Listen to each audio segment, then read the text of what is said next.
apologize for our delay. We had some business to take care of before tonight. We had some technical issues since we are still partially by Zoom. And we also had to place all of our winning bets on the Sixers before we begin. So having taken care of those preliminaries, what I'd like to do is to call to order our Board of Commissioners meeting and ask everybody to be so kind as to rise for the Pledge of Allegiance.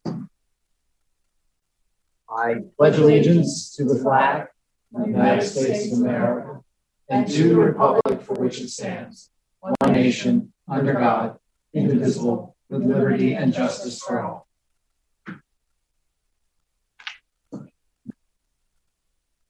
Thank you. And Madam Secretary, if you'd be kind enough to take roll. Thank you, Mr. President. Mr. Whalen will be joining us shortly. Mr. Churchill. Here. Mr. Courtney. Present. Ms. Durbin. Here. Mr. Gavin. Present. Mr. Grimes. Here. Ms. Kramer. Here. Mr. McComb.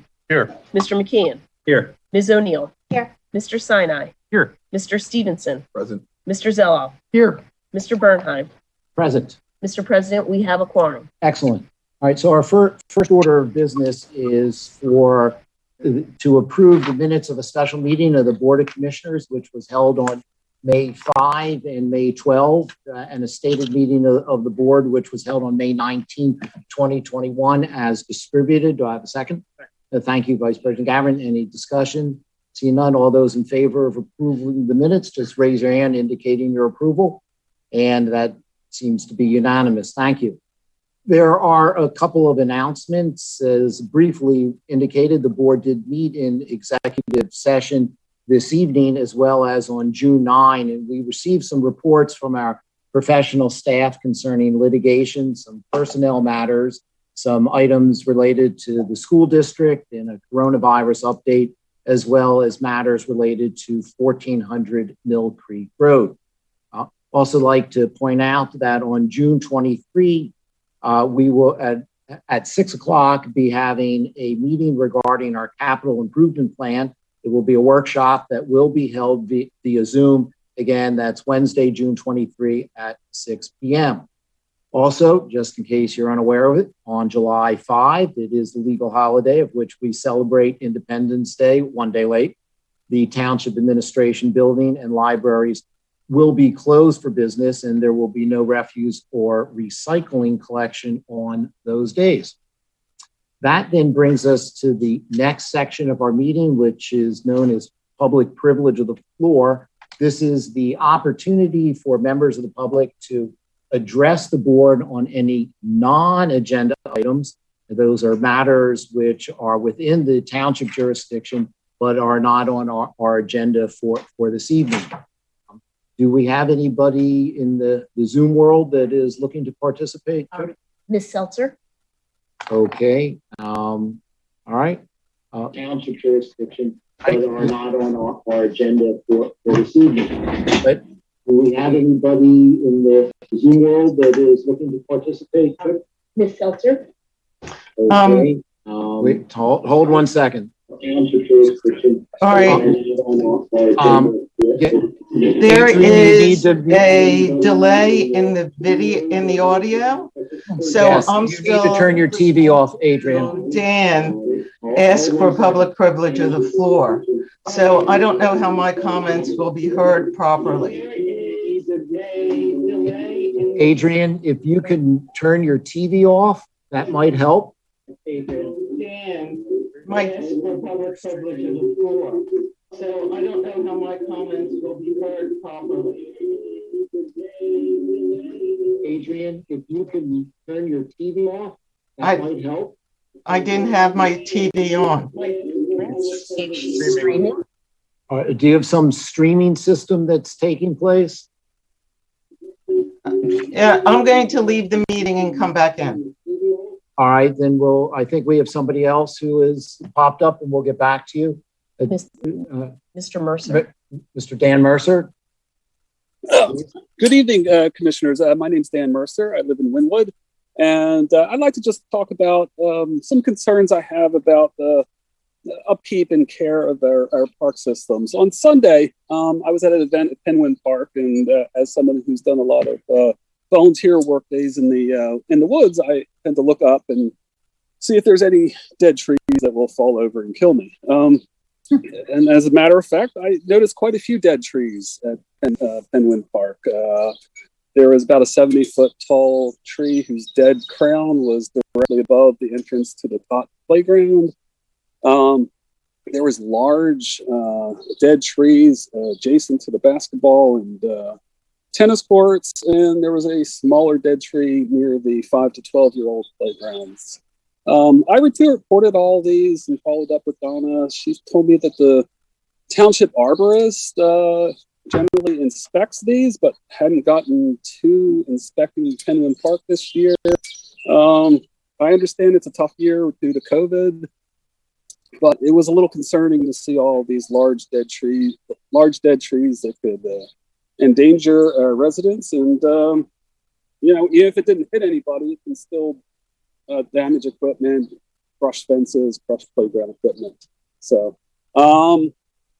I also visited Shortridge Park and noticed about 10 dead trees there as well.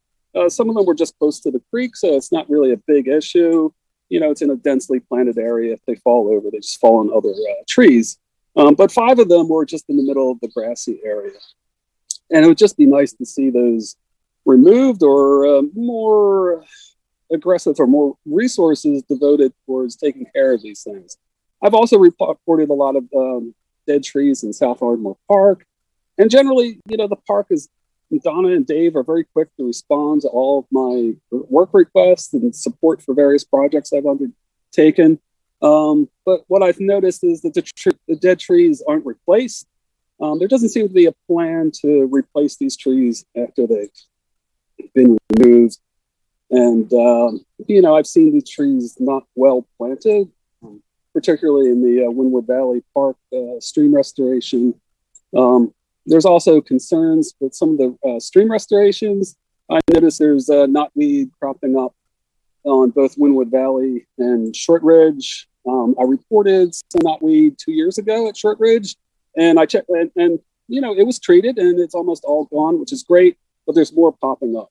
There was also a problem with the rock armoring for the Shortridge stream restoration. I think then Commissioner Rogan discussed it at a board meeting, but it still hasn't been fixed 2 years later. The stream has undercut the rocks and is eroding behind the rocks, and it really should be taken care of. Otherwise, the stream restorations look pretty good. Lots of beautiful plants growing. It's just if we could the township could be a little bit more proactive and not rely on citizens to submit problem reports. Again, this is not a knock on township staff. Donna and Dave have been great in responding to things, and all my other work requests are generally fixed quick. Okay, thank you for your time. Thank you very much, Mr. Mercer. And when we get to response to public privilege, I'm sure we'll get some comments in response to you bringing that forth, and that's appreciated. All right, Ms. Seltzer, you want to try again? Sounds like a plan. Thank you. I have never written resolutions before, and I realized that it's too late. It was too late to get them on the agenda, but I think my reading will be helpful to recognize a couple things that the township has not recognized. If this was done before I was able to hear properly, my excuse. In first resolution, in recognition of Juneteenth, whereas Juneteenth is the oldest celebration of the emancipation of African American slaves and is so named for the June 19th, 1866 adoption of Black Independence Day in Galveston, Texas. And whereas Juneteenth celebrates America's commitment to liberty and equality in accordance to the Constitution of the United States, along with the Emancipation Proclamation issued by President Lincoln on January 1st, 1863, and the 13th Amendment to the Constitution. Whereas the history of African Americans is a study in resilience for the plight of slavery in our history and today, for the over 45 million people in forced labor, child labor, and other forms of human trafficking that's around the world. Whereas Juneteenth is an important opportunity to honor the principles of the Declaration of Independence and Emancipation Proclamation and celebrate the achievements and contributions of African Americans have made throughout our community's history and continue to strengthen our community and the entire nation. Be it therefore resolved that the Board of Commissioners for the Township of Lower Merion recognizes, adopts, and proclaims this resolution to underscore the freedom with dignity of every human being. As a governmental body, we oppose and reject any form of oppression and pledge to support our residents, churches, and organizations working to achieve genuine equality and protect human rights of all people of Lower Merion. 1. 2. In recognition of Gay Pride Month. Whereas June has been designated Gay Pride Month since 1999, and whereas in 2010, President Barack Obama declared June to be LGBT Pride Month, and whereas Lower Merion Township on July 7th, 2010, voted without dissent to draft an ordinance to protect gay rights, and whereas on July 17th, 2015, the United States Equal Employment Opportunity Commission ruled that discrimination based on sexual orientation is sex discrimination as outlined by Title VII of the Civil Rights Act. And whereas the Board of Commissioners of Lower Merion Township supports the rights, freedoms, and equality of persons that are LGBTQIA. And whereas Montgomery County and at least 15 other municipalities throughout the county are raising or have raised gay pride flags in recognition of Gay Pride Month. And whereas Lower Merion Township is a first-class township and therefore is restricted from raising a gay pride flag. Now, therefore, be it resolved, the Board of Commissioners of Lower Merion Township, Montgomery County, Pennsylvania, recognize the month of June as Pride Month. And it be further resolved that a banner or sign be displayed acknowledging it as so. Whew. I tried to read as fast as I could. You guys each got a copy of this. All right. Well, thank you very much, Ms. Seltzer. Always important issues. And is there anybody else for public privilege? Felice Tillin. Okay. All right. Felice, I see. Hi. Yep. So I think Adrian just kind of stated. If you could just introduce yourself. Oh, sorry. I'm Felice Tillin. No, that's right. Thanks, Dan. Thanks. I'm Felice Tillin. I'm the chair right now of the Human Relations Commission in Lower Merion, and I'm just going to add what she just left. The person that just spoke before me spoke that the Human Relations Commission.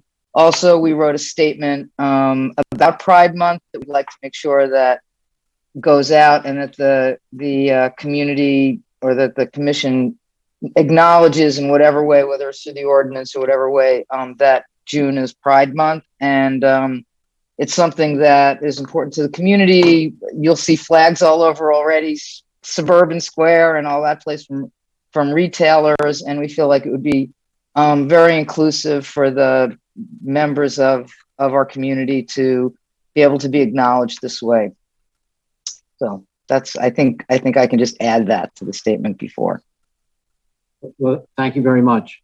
Appreciate it. Jody, do we have anybody else for public privilege of the floor? All right. Seeing none, this is an opportunity for members of the board if they wish to respond to any of the comments made with public privilege. Certainly, Commissioner O'Neill. Oh, thank you, President Bernheim. And this is for Mr. Mercer. I'm not sure if he's still on the call with us, the meeting with us, but I just wanted to thank residents like Mr. Mercer who go out of their way as volunteers to add their expertise and interest to the hard work of things like these large MS4 stormwater scale projects. And he's been involved from the get-go on at least one project. And whenever he makes recommendations on specific trees or the health of the tree canopy, it's something that I really try to listen to and want to really advocate that we as a board do everything we can from an administrative standpoint, whether it's assigning officially one of us to serve as a shade tree commission liaison or committee for shade tree. Right now it's done so underneath the EAC, which has worked okay. It's sort of trialing this year where one of us always attends the meetings, but I think that can help sort of identify where the inspections are either behind or maybe on a to-do list, but maybe they're not there. But I do believe that some more oversight from our perspective would help everybody function as well as they could so that we don't cause problems in parks or, God forbid, an accident.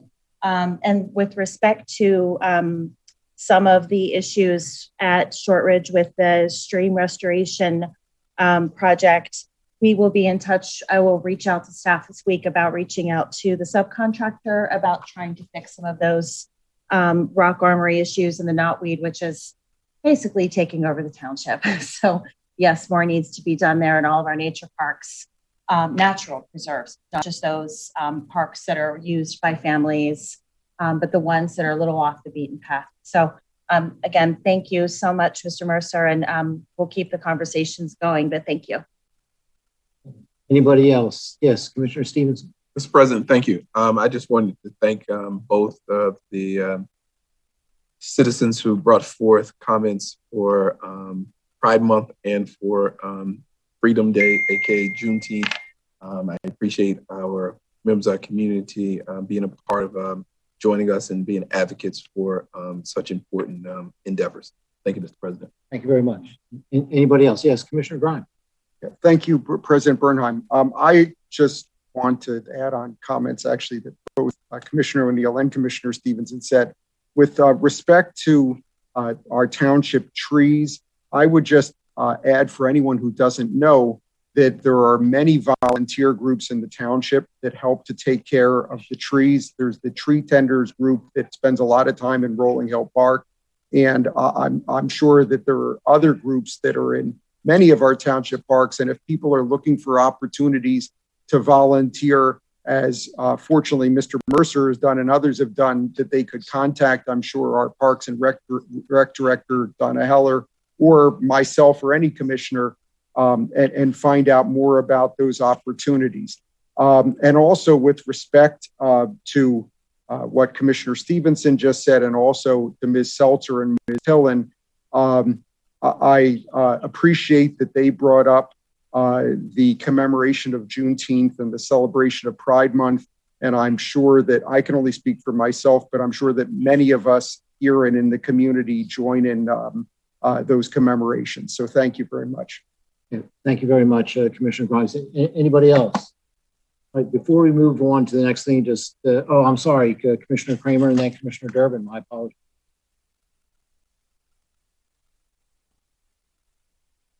I want to thank the members of the Lower Merion Human Relations Commission for their service and for bringing your statement about Pride Month to our Board of Commissioners. I agree wholeheartedly with the statement of the Human Relations Commission about Pride Month. Our Human Relations Commission was created in 2010 in part to address the fact that at that time, no federal or state laws provided employment protections to LGBTQ members of our community. These issues were left to local municipalities to regulate in a patchwork of laws or lack thereof across Pennsylvania. I am proud that our community recognized the injustice and passed our Human Relations Ordinance. Many of our family members, mothers, fathers, brothers, sisters, children and grandchildren, and friends and neighbors are LGBTQ. They contribute immeasurably to the fabric of our families and community as a whole. They are deeply loved and valued, and I am proud of them. I am sure that given an opportunity, every member of our Board of Commissioners would concur in the sentiments about Pride Month expressed by the Lower Merion Human Relations Commission. Thank you. Commissioner Durbin. Thank you, President Bernheim. I very much appreciate our Human Relations Commission Chair and Adrian Seltzer bringing these items to our attention, the attention of our community. I would like to say that it's very important to me in today's climate where we see negative transphobic remarks made against transgender public officials, where so many stories of transgender individuals, especially Black and Brown transgender sisters, are being assaulted and murdered, where our transgender community members and friends face discrimination and exclusion from medical treatment, and our youth are facing discrimination from sports teams.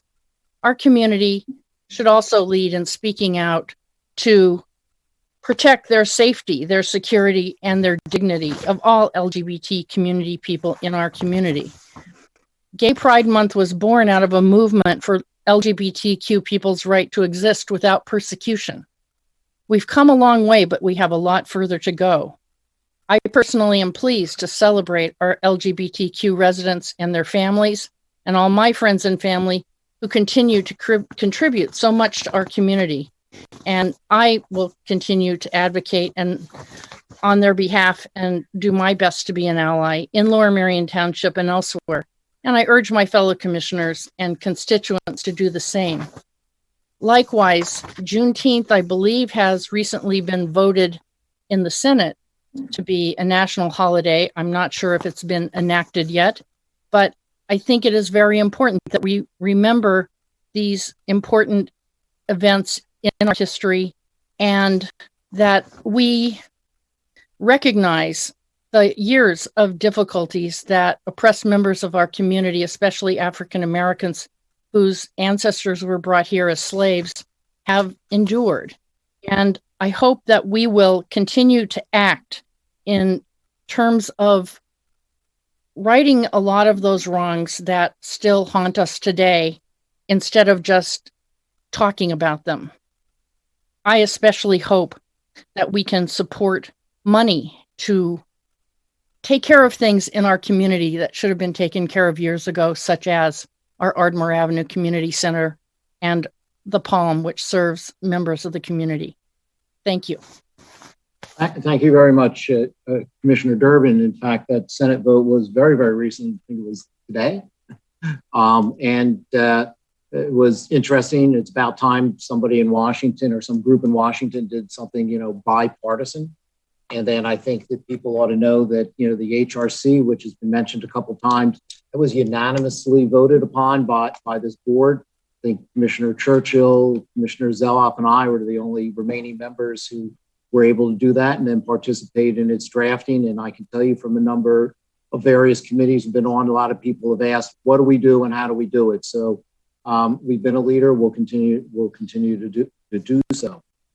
Does anybody else have any other comments or public privilege? All right, that then brings us to our next agenda item, which is public comment. This is for items which are on our agenda. And so where members of the public can address the board. I should have noted this for public privilege and did not. We try, although we're not terribly strict, to limit it to 3 minutes. But if there are those who wish to address the board on items that are on our agenda, there are certain items that are on consent that if you wish to address, you can do so. Is there anybody who has indicated they wish to participate in public comment? Yes, Mr. Hyman is joining us now. Okay. And then we have Ms. Seltzer and Ms. Berte. Right, for Mr. Hyman, if you can turn on your camera and introduce yourself. Sure. Douglas Hyman, I live in Gladwin. I'm a family member that owns item E, which is on the agenda. Preliminary subdivision plan 655, sorry, Matson Ford Road. I don't know what SD number 3881, but it was on the agenda. So maybe you guys all know what that means. But I wanted to just make a request to consider the board. And that is, I understand that sidewalks are important in Lower Merion, and I have no problem with that subdivision and abiding to that. But what I would like everybody to consider is not to require the construction and building the sidewalk before any type of building plans or permits are submitted. It would be an extremely costly endeavor to incur before any type of plans are even decided to do with those subdivisions. And it's not that the sidewalks won't be built when that time comes, but I think it also makes sense that whoever would decide, if they decide to build on these lots or on a lot, one of them already contains a home, that they incorporate their plans with water retention, their driveway, and it works in concert rather than building the sidewalks and then it doesn't kind of work as well. I think that makes some sense. So I think if you guys would consider that, not getting out of the sidewalk issue, but to consider when that would occur with the subdivision. Thank you very much, Mr. Hyman. Thank you. We have somebody else, Jody, is that correct? Yes, Ms. Seltzer. All right. Ms. Seltzer, long Yes, time no see. yes, Floor I is know. yours. Adrian Seltzer, I didn't say I was from Wynwood before. I'm also a co-founder of Stand Up for Lower Merion and Narberth, and the new vice president for Mainline Branch NAACP. I respectfully request that the amount of detail this board went through on fencing for the township, that some of that energy be also placed on looking at affordable housing. We get federal funding, and I believe we are supposed to have an affordable housing plan, which would be nice to do. So, thank you. Ms. Seltzer, if I may, I don't mean to rudely interrupt you. This is comments for items that are actually on the agenda. It was. The fencing was on the agenda. I was saying. I know, but you were talking affordable housing. Stay with me for one moment. You may find it of interest. We do have an ad hoc affordable housing committee, which met under the direction of Commissioner Stevenson for about an hour and a half today. So we are moving forward with some specific plans in that regard. I will contact. Do we have? I was done, by the way, and I will contact Commissioner Stevenson. Thank you. Feel free. Do we have anybody else for public comment? Denise Berte. Okay, good evening. My name is Denise Berte, actually Dr. Denise Berte. I am the homeowner of 7 Heckamore, and I'd like to make a comment and a request around the rezoning of 6 Bala Avenue. And that is the overtake of the French school that in a residential neighborhood has become a business. Ms. Berte, can I apologize for the interruption, but I want to let you know, there's actually a hearing that's going to take place. And if you want to speak now, you may, but if you want to wait to that hearing, I'll give you that option. But I'm going to ask that you not do it twice. Is that all right? So when is the hearing? Well, we've got a couple other items on our agenda, so I don't know what your personal time is. It'll take a little bit till we get there, but that's why I said I didn't mean to interrupt you, but I wanted to give you that option. Okay. Then I will wait for the hearing. Okay. You're sure you're comfortable with that? I didn't mean to cut you off. Yes, I'm hoping it's not going to be 11 o'clock at night, but yes. You've got the 14 others that have that same hope. Okay. All right. Well, thank you. Then do we have anybody else for public comment? Nathaniel Dahan. Hi. Yeah, Mr. I Dan? am. Yeah.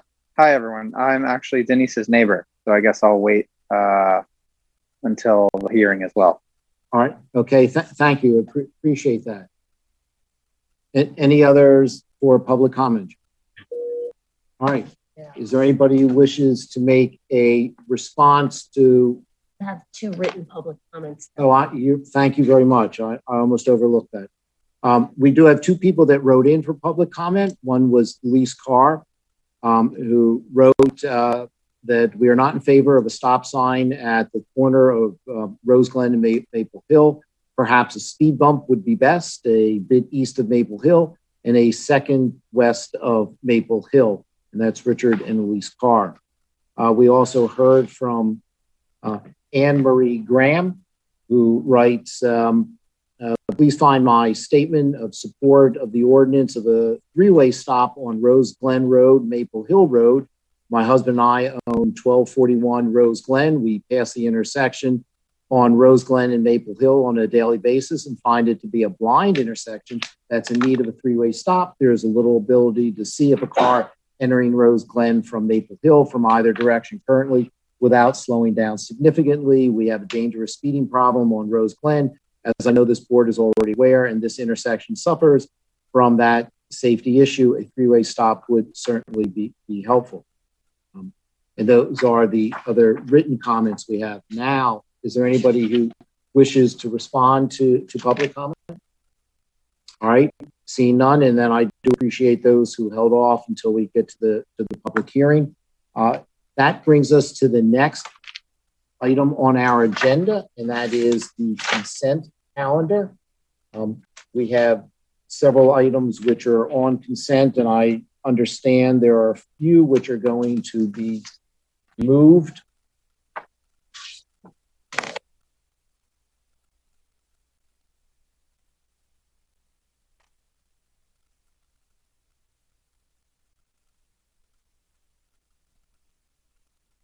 I believe just one second. We have 655 Matson Ford Road, which is going to be removed. Also, which is item E. Item F is the fencing ordinance that also is going to be removed from consent. Does anybody have any other items they seek to remove from the consent calendar? Seeing none, in light of the removal of items E and F, I'll then call all those who approve, or actually we have to do this by a roll call, do we not? Right. One of these days I'll get it. Back to normal. For the approval of the consent calendar as amended, Mr. Churchill.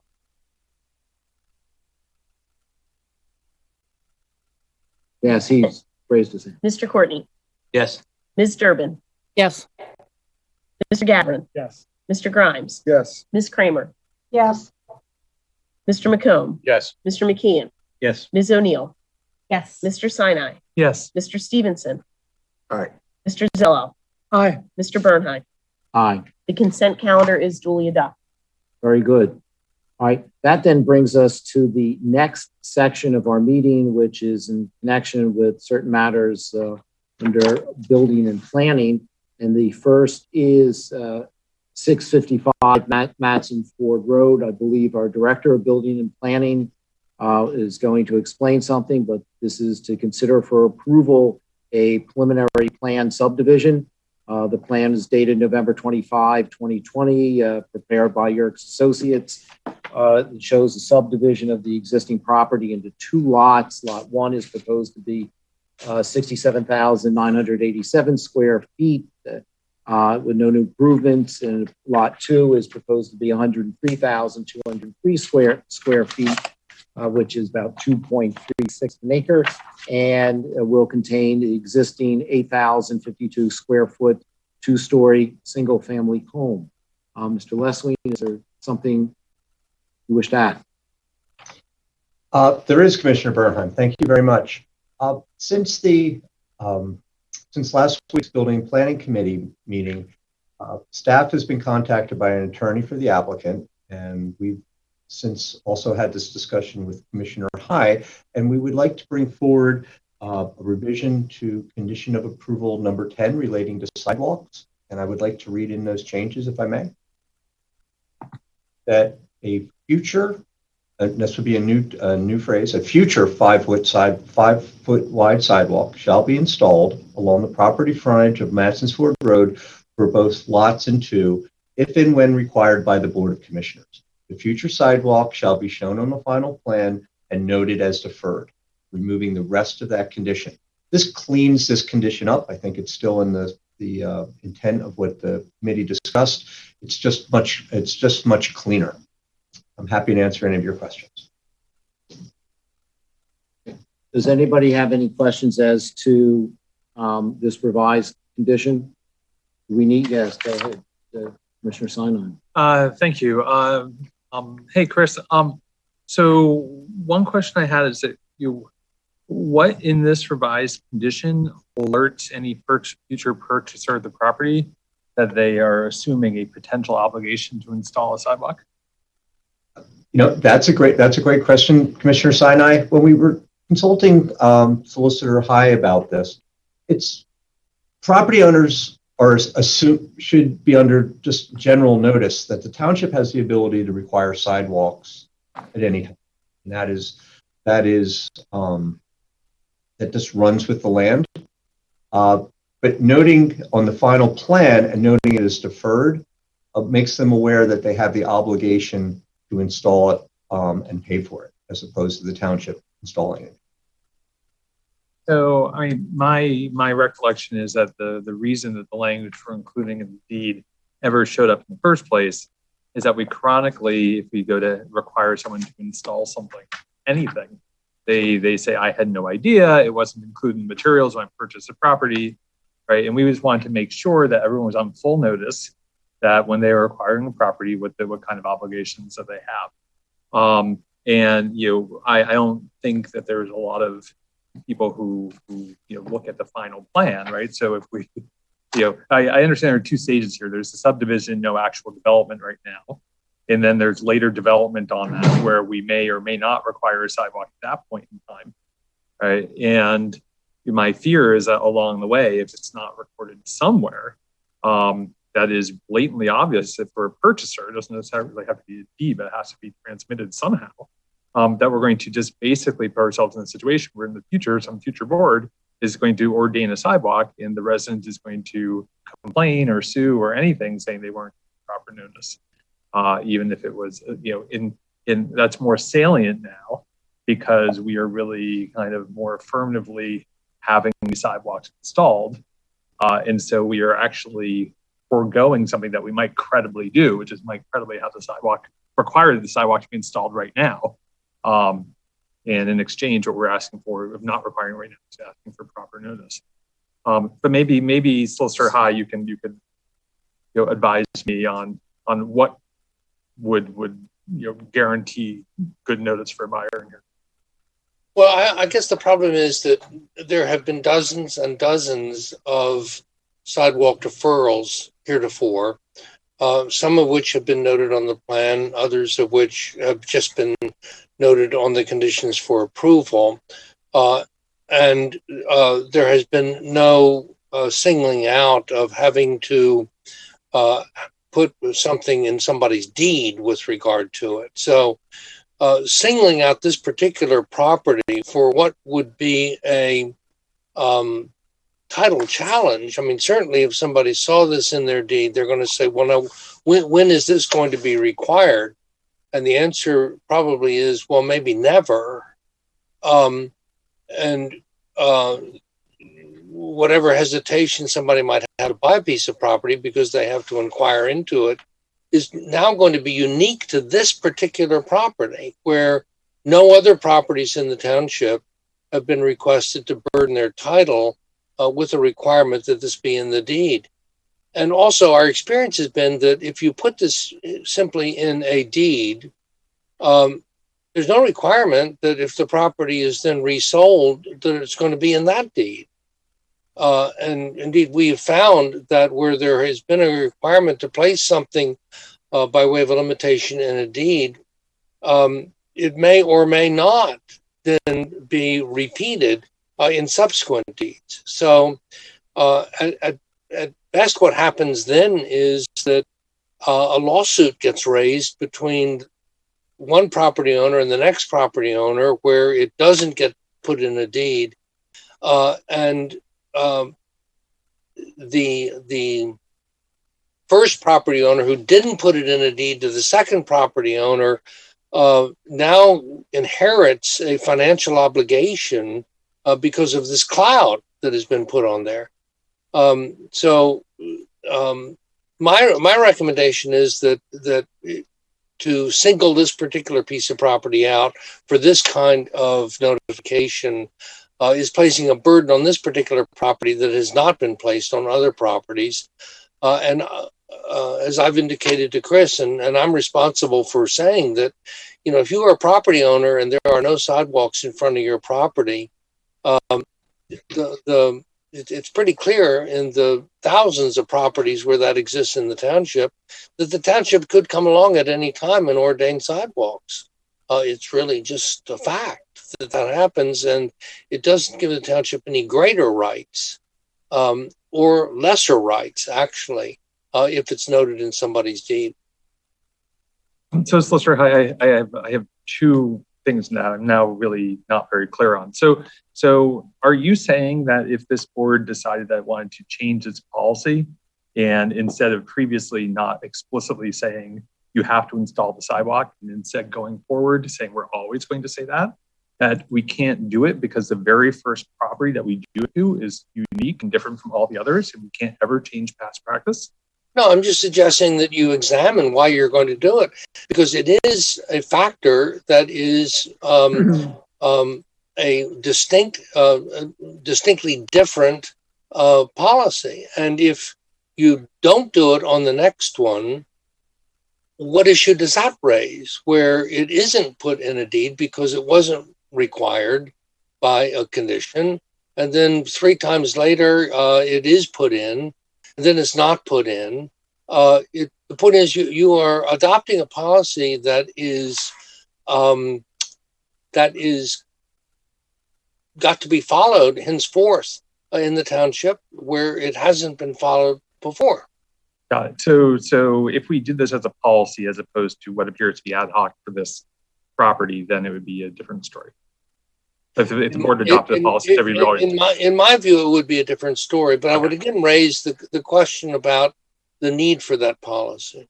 Okay, no, and then the second thing is, what is the harm to the property putting it in the deed if you said that it's obvious to all property owners that could be ordained?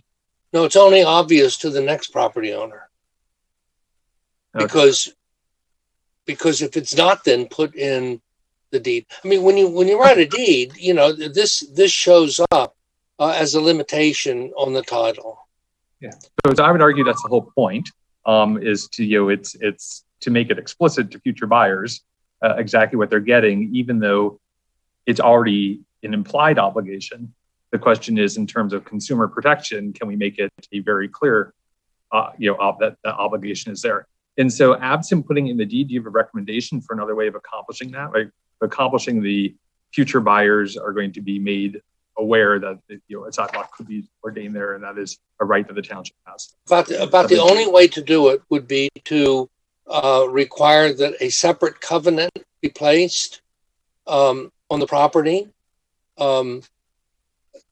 that would be separate and apart from the deed, and would be an explicit document that would appear in everybody's title report going forward. And that's the practice that we use where there is a cloud on the title that we affirmatively want to impose. Thank you. And then Chris, last question. Is the language that was crossed out, that was available in advance of the committee meeting last week, right? It was. And were any objections raised to that language before the committee meeting? I do not believe so. Okay. Okay. Thank you. I would point out the objection in this case was raised by the prospective purchaser of the property, whose counsel wrote to me, and I simply passed that on to Chris. No, I appreciate it. That's how this came about. I knew it did not come from you. I wasn't implying that it came from you. Yeah. Solicitor High. Sorry, I didn't mean to say that. Right. I'm not sure this is a minor change in language, but certainly I will defer to our solicitor's view on that. Anybody else with any other questions or comments? Yes, Commissioner Courtney. Thank you, President Burnham. I want to follow up here. I'm reading this a little more closely, and I also agree it doesn't seem like seems to me that by specifying that street trees and other improvements installed in a manner that not interfere with the future sidewalk actually makes it a little bit easier for us to ordain this in the future. We often run into problems where we don't want to put a sidewalk in because there's a giant tree there. Why would we exclude that from this condition? Is it just the same reason because we've never done it before? Well, no, not really. I mean, as I pointed out, street trees are not planted by the property owner. Indeed, they're not allowed to plant the street tree. They're planted by the Shade Tree Commission, an agency of the township. And so actually, I had an exchange of email today with the planning department saying that the township really needs to work with the Shade Tree Commission to make sure that shade trees aren't planted in places where there are no sidewalks. And there isn't that communication right now. And I think there ought to be. And so I was simply exploring with the Planning Commission today ways in which we could think through this so that that problem, which is legitimately raised, can be avoided in the future.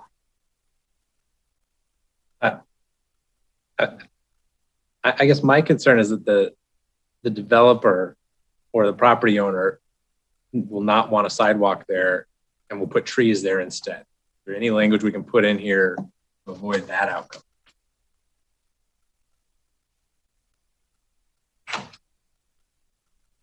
Well, if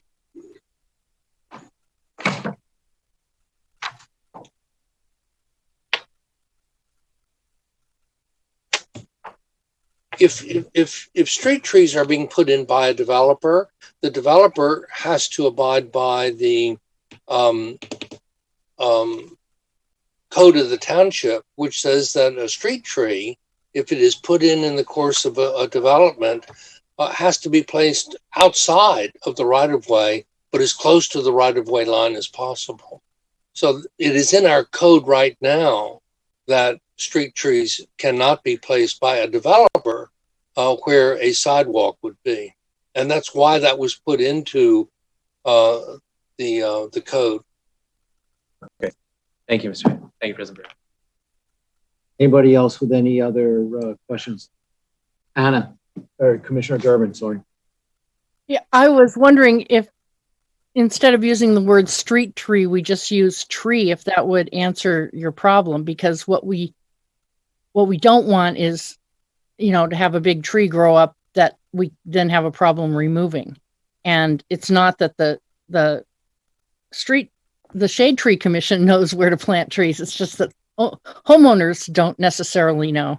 So, I think what we were trying to do was we were trying to set a new policy that we would henceforth require this notice to people as a matter of course. And it would seem to me, it's not something we were planning to discriminate one property owner against another, but to just give people notice in the future that, sidewalks can be ordained and that trees and other things shouldn't be placed there, like retaining walls and so forth, that don't belong in the right of way. As written, the word tree has been removed from this condition. It does require the future sidewalk is shown to be shown on the final plan, so we know where the sidewalk goes. It'll show that it just won't be built as that improvement. I think one thing, and these are actually very good comments that we can begin to work through with there is a very involved ad hoc sidewalk committee, and I think we can bring these forward. And I think outside of this conversation, I think we can bring some ways to address these issues. One of the things I will point out, where previously a lot of these things got lost, they were very hard to track. we are now, with our township's GIS, bringing all of this into a very unified database that's linked to each parcel and linked to all of this information.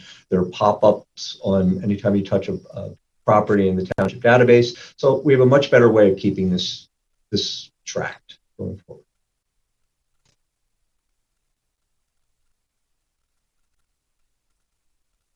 Yes, Vice President Gavin. Thank you, President Bernheim. Chris, I have a question. Is it possible that the developer could plant a tree outside of the right-of-way that could still interfere with a sidewalk going in the future?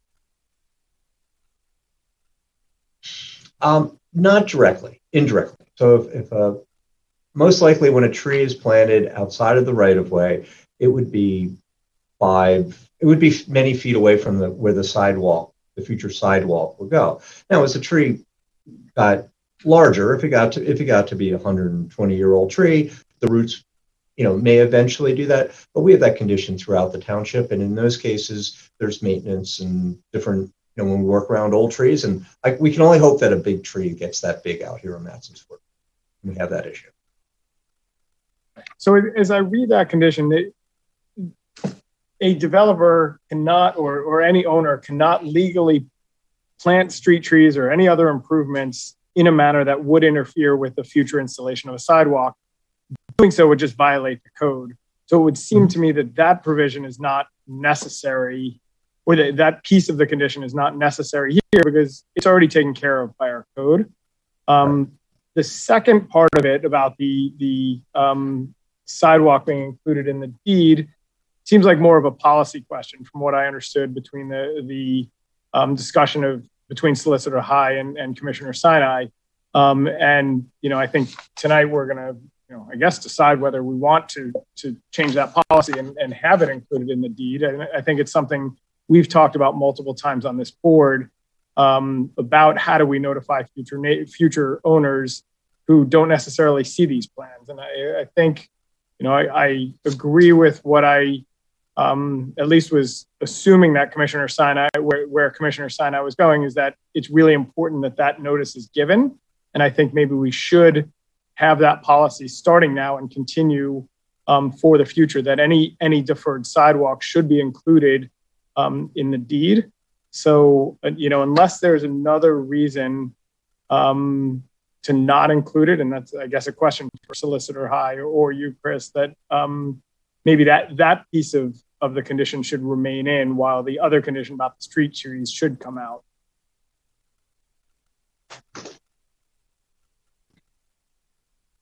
I don't know, Mr. Leslie or Solicitor High, if there's any quick comments. I think that's better handled by our solicitor. Well, if the board wishes to change the policy, but I would say that if what the board wants to do is to make a record on a particular piece of property that sidewalks on this particular piece of property have been deferred and can be required of a future property owner should, in the board's judgment, the need arise. I think that's if you want to do that and accomplish it on a permanent basis, it's better to require that a covenant on the ground be imposed or some kind of a recorded document apart from the deed, because I've just seen too many requirements set forth in a deed that never get set forth in the next deed. So based on that, Solicitor High, would you recommend a condition, read something like, the condition to install the sidewalk shall be, recorded, period. So future owners are aware of the requirement, period. Yeah, the sidewalks on this property, the installation of the sidewalks on this property has been deferred. Yeah.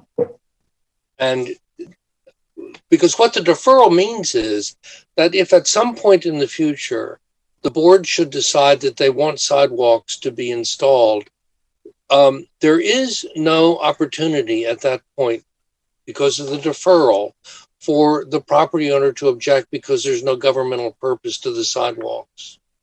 So there is the absolute right on the part of the board to require the sidewalks at that point. That's what the deferral means, as opposed to waiving the obligation.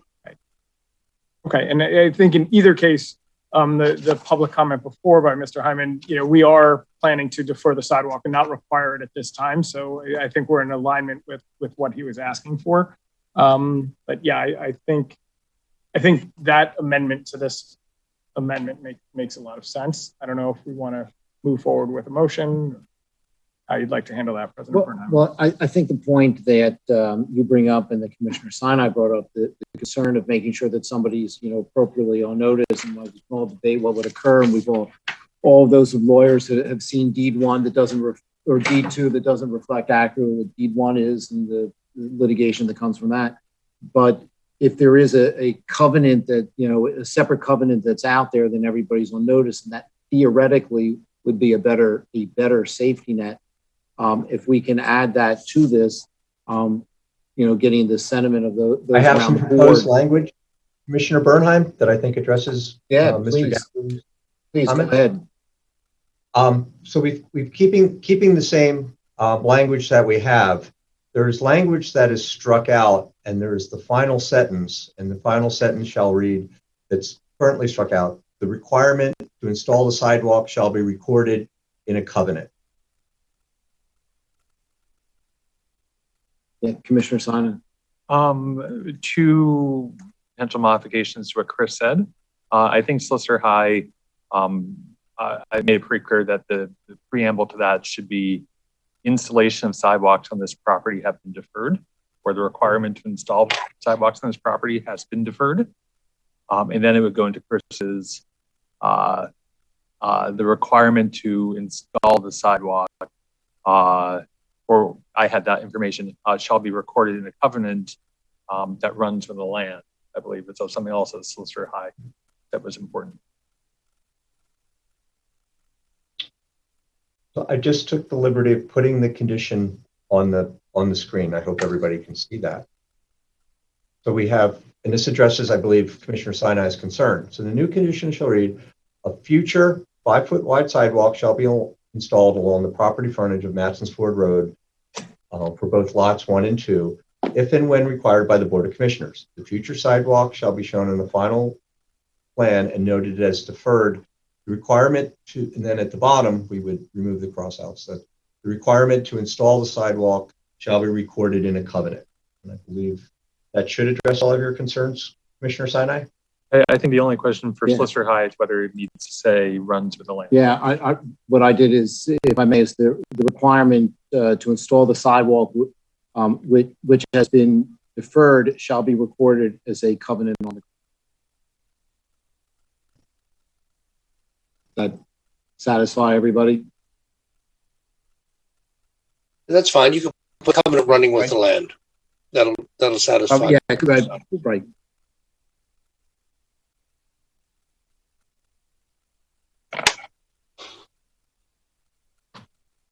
Okay. All right. So with that amendment to the amendment being on the table, is there any other questions or comments that anybody has in reference to this? All right. See none, then I will move for the approval with the staff amendment as amended. We have a second. Thank you, Commissioner Grimes. Any further discussion? All those in favor, raise your hand, signaling your approval. All those who object, raise your hand, signaling nay. Seeing none, that then so carries as amended. And thank you all very much for that. I think that we may have also established a methodology for future projects so that it is known what we, the options that we have, and then people are adequately on notice in the future. Was this? I'm sorry. Was this a unanimous vote? Yes, it was, Commissioner Churchill. Okay, thank you. Okay. All right. Very, very good. All right. That then brings us to our next item. And that is in reference to one of our new favorite topics, fencing. And this was removed from consent because there are a couple issues which need to be corrected or cleaned up from our last discussion. So I'm going to ask Mr. Lessling if you'd be kind enough to walk us through those. Yes, and Commissioner Burnham, I'll be much quicker than I was last week with this topic. But we'll wait. That's a low bar. I think as we're all aware, it was a very, there were a lot of moving parts and motions made last week. As staff looked at this to prepare the agenda, we noticed that a couple things just need to be cleaned up to memorialize where the board decided to go. The first is on page 19 of your agenda, there's a chart, 372A. This chart includes what's highlighted in red here. Part of the matrix says for this height of solid wood fences that they shall not exceed 3 feet in height. The board last week changed this requirement to not exceed 4 feet in height, but we didn't make a motion about this chart. So I'm just bringing this to your attention that this needs to be changed to be consistent with last week's actions. And then received some feedback, and I wasn't comfortable presenting language that I needed to illustrate with a graphic. So there's a section of the ordinance, and this is also on page 20, that non-conforming solid fences over 36 inches along primary frontages shall be permitted to remain, provided that they meet building safety code requirements. And then I had some specifications, and frankly, this was a little bit confusing. I would like to propose something I think is much cleaner that helps to resolve this issue.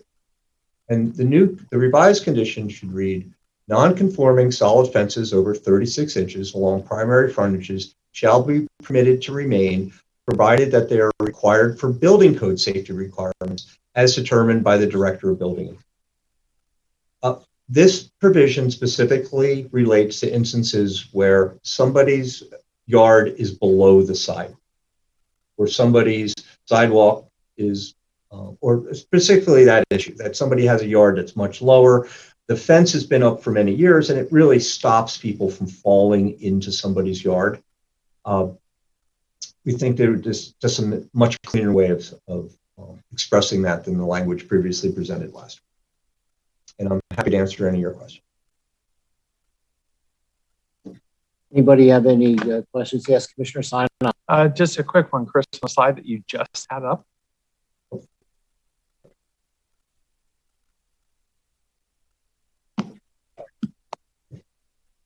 Should the non-conforming solid fences over 36 inches become 48 inches, given that one of the changes last week was to raise the 36 3 feet to 4 feet?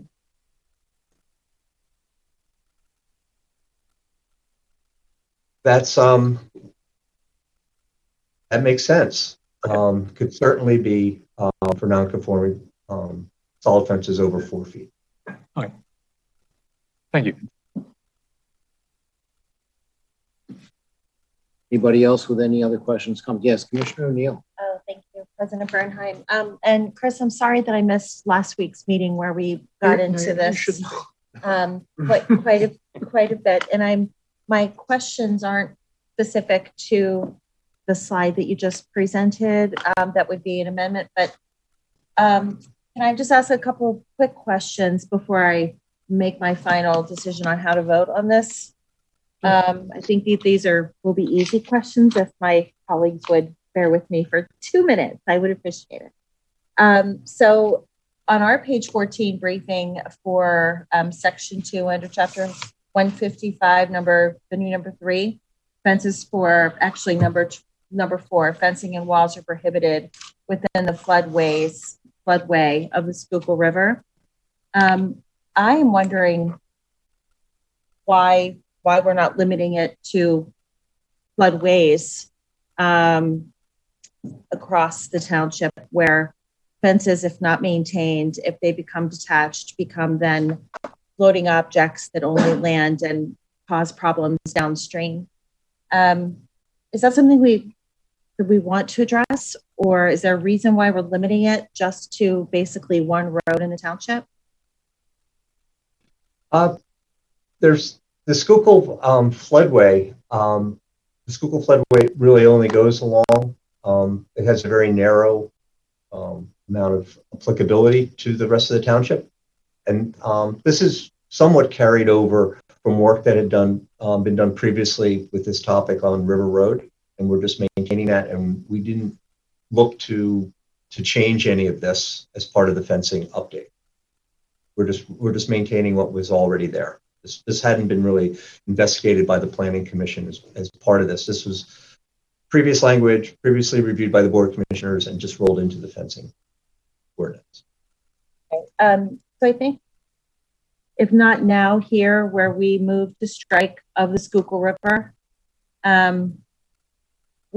I believe it would be in our best interest to address this in the Natural Features Code, where we're talking about what can exist in floodplains, because this seems obvious. It would be consistent to do it here and would be in tandem with any other natural features update we're making this year. And then my only other question had to do with a really small one, and that is if somebody has a chicken coop in their back or side yard, whether smaller fencing would be permitted than as we're requiring or outlining here on the, I guess it would be considered a type of chain link fence.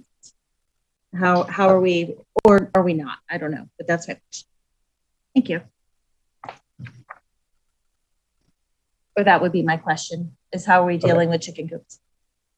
Chicken coops are separately regulated in the township code. I don't think they would, a chicken coop itself being somewhat of a structure that has a chain link element to it, I don't think would be regulated as part of the fencing code. Okay, all right, thank you.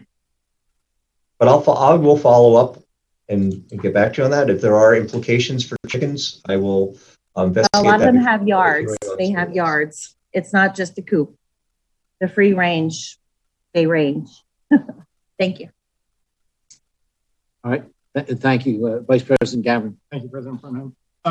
Chris, last week there was some discussion about fences that were, I'll say, inside out with the backside facing kind of towards the public away from the property owner.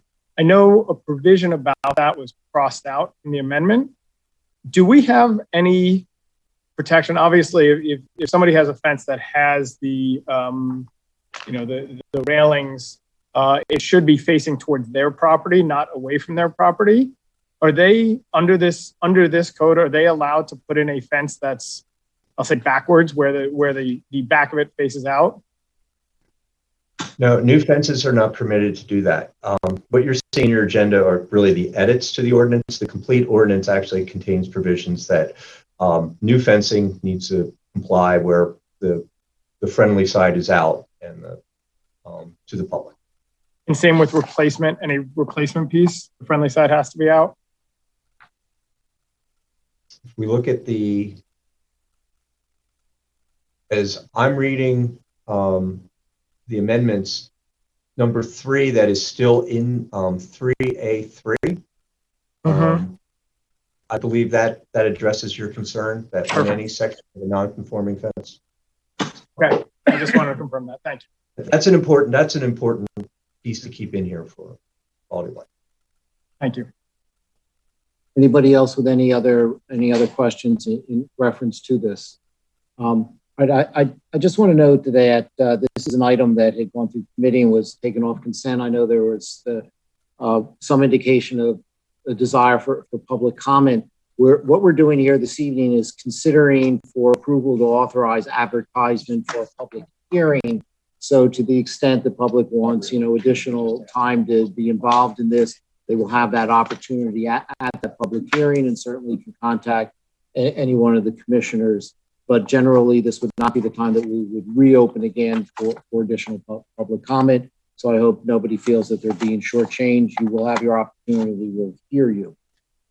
With that, unless there are any other questions, I will actually move that we consider for approval, authorizing the township secretary to advertise a public hearing and notice of intent to adopt an ordinance to amend the code of the township of Lower Merion, chapter 155, entitled Zoning, Article 2, definitions. And if you will indulge me not to read through the entire thing, since we have done that on several occasions thus far, and it is contained on page 12 of our agenda.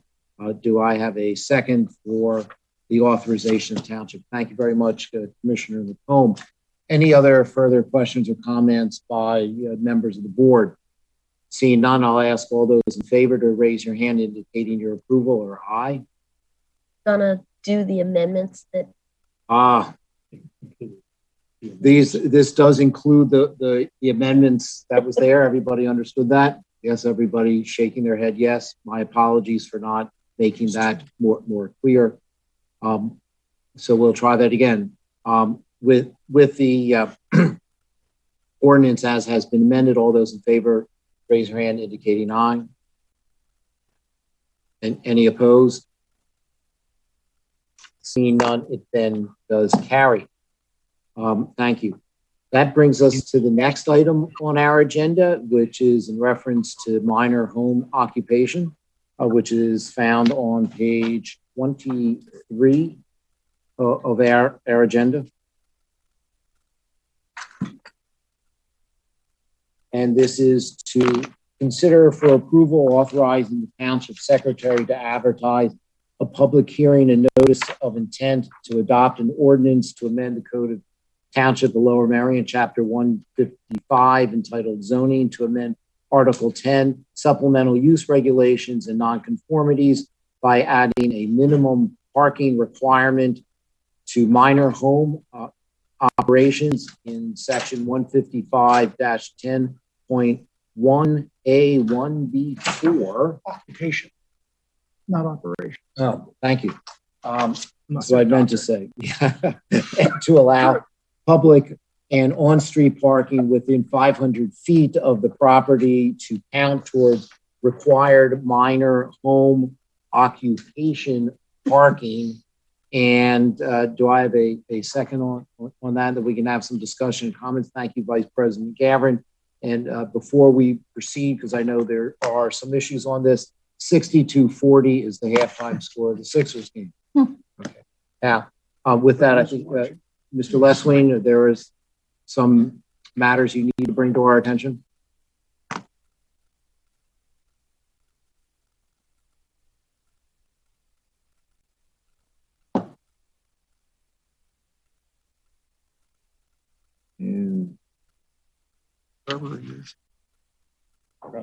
Chris, if you think you're speaking, and you may be speaking, but we're not hearing.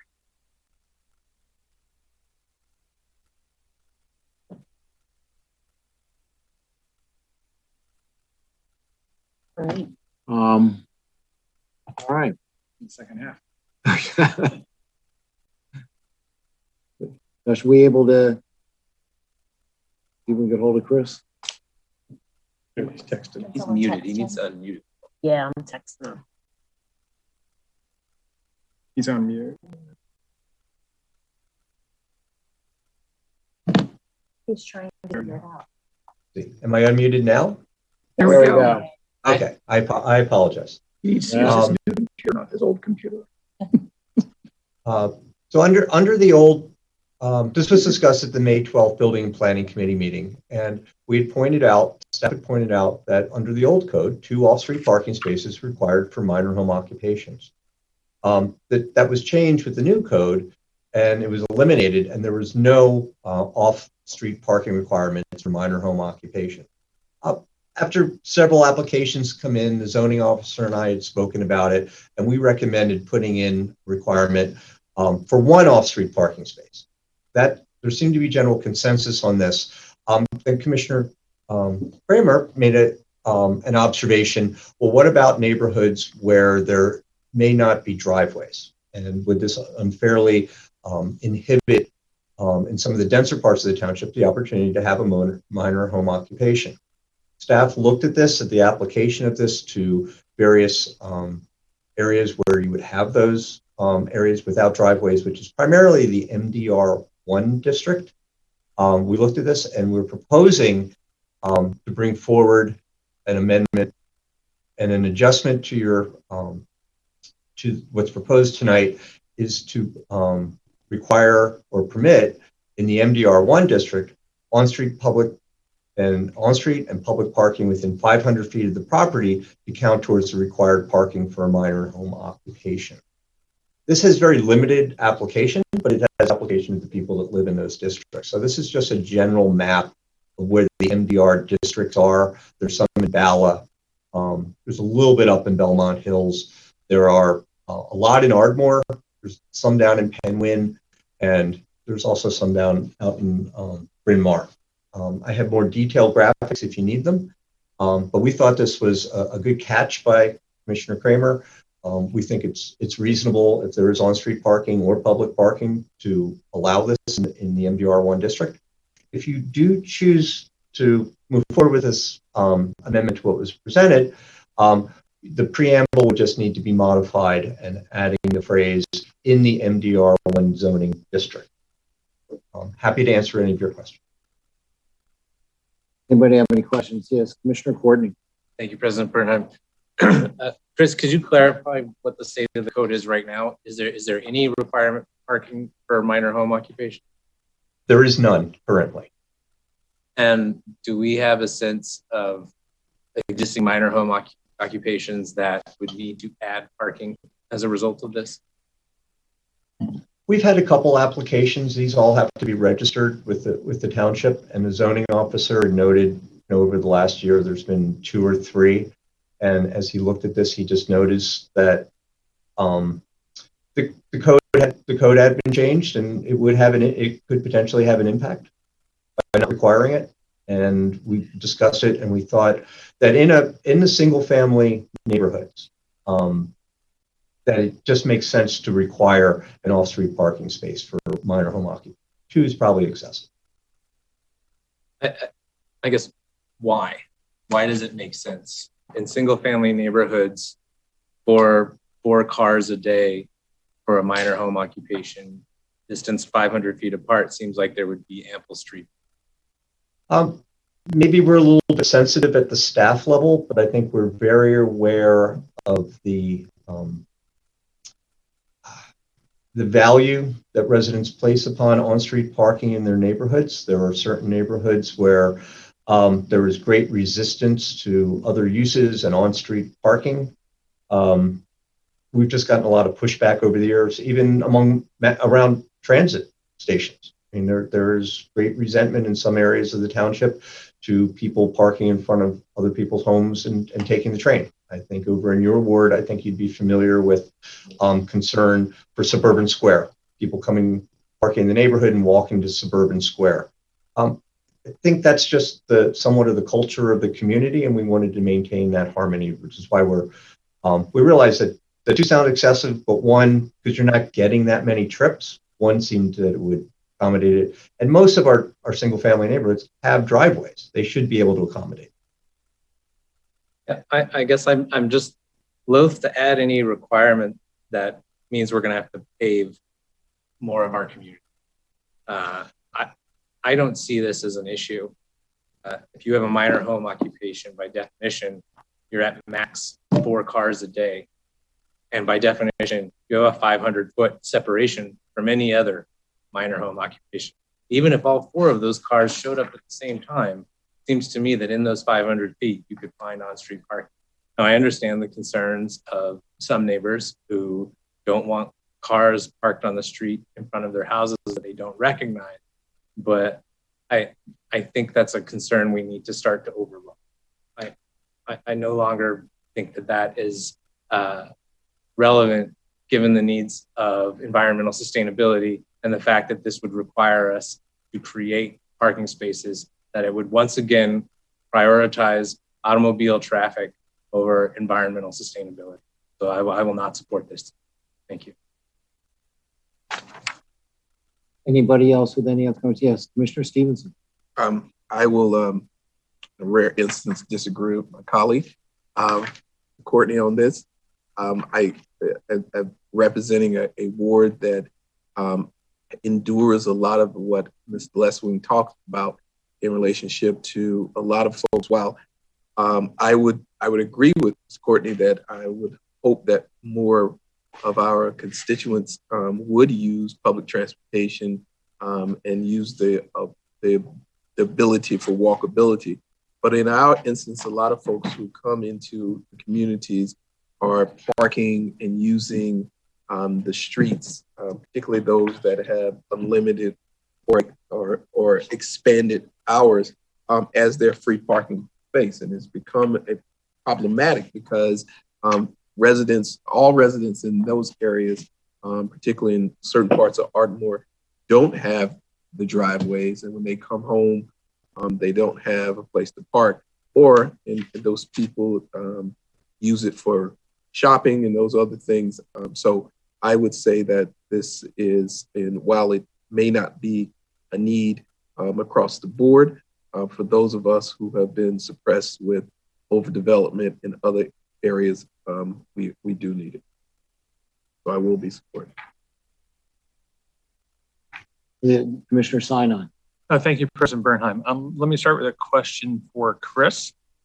Chris, what is the enforcement on the 4 commercial visits per day? Like, I can't believe there's a township staff member out there with a clicker. 1, 2, 3, 4. No, we have better. We have neighbors. It's rather self-enforcing throughout a neighborhood. There's a lot of eyes and ears in neighborhoods, and there's a lot of self-policing. And I think from our experience, when something becomes too much or out of the ordinary, staff will usually get a call. If it's conforming, it's fine. We can explain it. But if there are people taking advantage of it, we have the ability to. Okay. So in clearly the impact of having more than 4 trips is one that is parking. So I too am going to disagree with my colleague, right? Who I respect greatly, but cannot disagree more on this. I certainly the constituents in my ward value greatly the distinction between residential neighborhoods and commercial neighborhoods, and they are resistant to being on the receiving end of commercialization of their neighborhood. In part, whoever has a minor home occupation is benefiting from that occupation. Is the neighbors who bear the negative spillovers. And we can disagree on how negative a spillover is from cars parking in the neighborhood. But in a extent, certainly I would think the vast majority of the Ward 12 constituents view residential neighborhoods as residents, and minor home occupations should support their own parking. So Chris, one last question, because I know there is some scattered MDR1 parcels in the midst of residential neighborhoods. So do they fall under this, or is just sort of the MDR1 area? It's like any parcel that's MDR1, if there's a minor home occupation then it counts? As written, it would only apply to properties in the MDR1 district. And from our observations, I think that captures just about all of the properties without driveways. It's very unusual to have an LDR property without a driveway. Okay, and then I think there's some in Ward 12. That's why I asked. In those properties, I'm thinking of tend to have the residents of those properties are utilizing pretty much all of the street parking, and so does the existing on-street parking, is that what counts here, or is it the sense that there's vacant on-street parking? It would just be the presence of having on-street parking. Okay, thank you. We don't have the ability to determine if it's vacant or not because there's such turnover. Yes, anybody? Commissioner Zell. Thank you, President Bernheim, and thank you, Chris, for bringing this forward and doing so in a very timely way, following our prior discussion in which you pointed out that the prior code required 2, and this is an amendment to now require just 1 parking space. And I was pleased to hear Commissioner Sinai's comments, because what he may not recall is that some years ago in his ward, there was a significant debate over adding a home occupation. This was before, Commissioner Sinai, you were commissioner in your ward. A very long debate in which many neighbors strongly opposed and adding a home occupation because of the, as you say, the negative spillovers and the separation requirement and the debate over that. And so I think requiring this one is a reasonable thing for us to be amending the code to accommodate what are home offices for doctors and dentists and maybe a financial advisor. That's what we're talking about. And so this is not you working alone in your dining room. This is for the doctor's office who has a sign out, and having a parking space. And so I think we should proceed as proposed. Thank you. Anybody else? Commissioner Churchill. Thank you very much. I would support this because parking in half of Penwyn is at a premium. Our roads were never designed to have parking on both sides. So there's only one side parking. Most people now own two cars. That was never envisioned in the 1920s and 30s when these homes were built. And on top of that, our good teachers and staff at Penwyn Elementary choose to park on the street rather than alternatives. So I'd just say parking will always be at a premium at Penwyn. So I would support this. Thank you. Thank you very much. Anybody else? All right. Seeing none, the motion has been made, and I'm going to make sure that it is now on the table and with the amendments as discussed. Do we have a second? Oh, thank you, Commissioner Gavignano. Commissioner Vice President Gammard. Any further discussion on this? Seeing none, then we'll call the vote. All those in favor, please raise your hand, indicating your approval. Any objections? Seeing one, then the motion does indeed carry. All right. Thank you. Burnham, yes. Just like to note I abstain. Oh, and one abstention. Okay. My apologies for not asking for that. That then brings us to the next group of items we have, which are under our Finance Committee, which you'll find starting on page 35 of our packet. And the first item is to consider for approval award of a contract for custom tailored police uniform for the following bidder in accordance with bids received on Thursday, June 3 at 11 a.m. prevailing time, and the recommendation of the Chief Financial Officer with the approval of the Superintendent of Police is for Patriot Workwear, the total bid being $42,445.50. Funds are available through the Police Department operating budget, and I see that we have Mr. Weldy here. Is there something you'd like to add and educate us on in reference?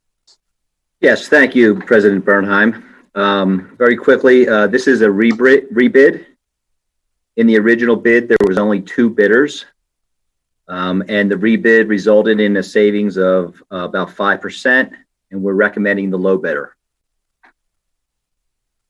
All right, thank you. Any other questions or comments for Mr. Weldy?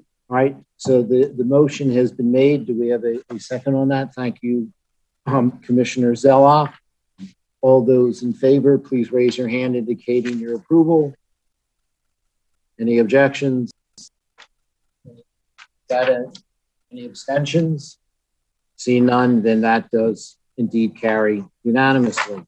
That brings us to the next item, which is to consider for approval ratification of an emergency purchase related to sewer lateral repairs on Prospect Avenue in Bryn, Mawr, provided by TST Inc. in the amount of approximately $26,000, subject to change orders if necessary, with reimbursement expected from the affected property owner. Mr. Welly, would you like to educate us on this, please? Yes. By way of background, the township has had an ongoing issue with sewer laterals on Prospect Avenue in Bryn Mawr. The issue originated in 2020, being a ruptured, and as a result, sinkholes developed. It involves 16 properties, and the township has been in communication with all the property owners.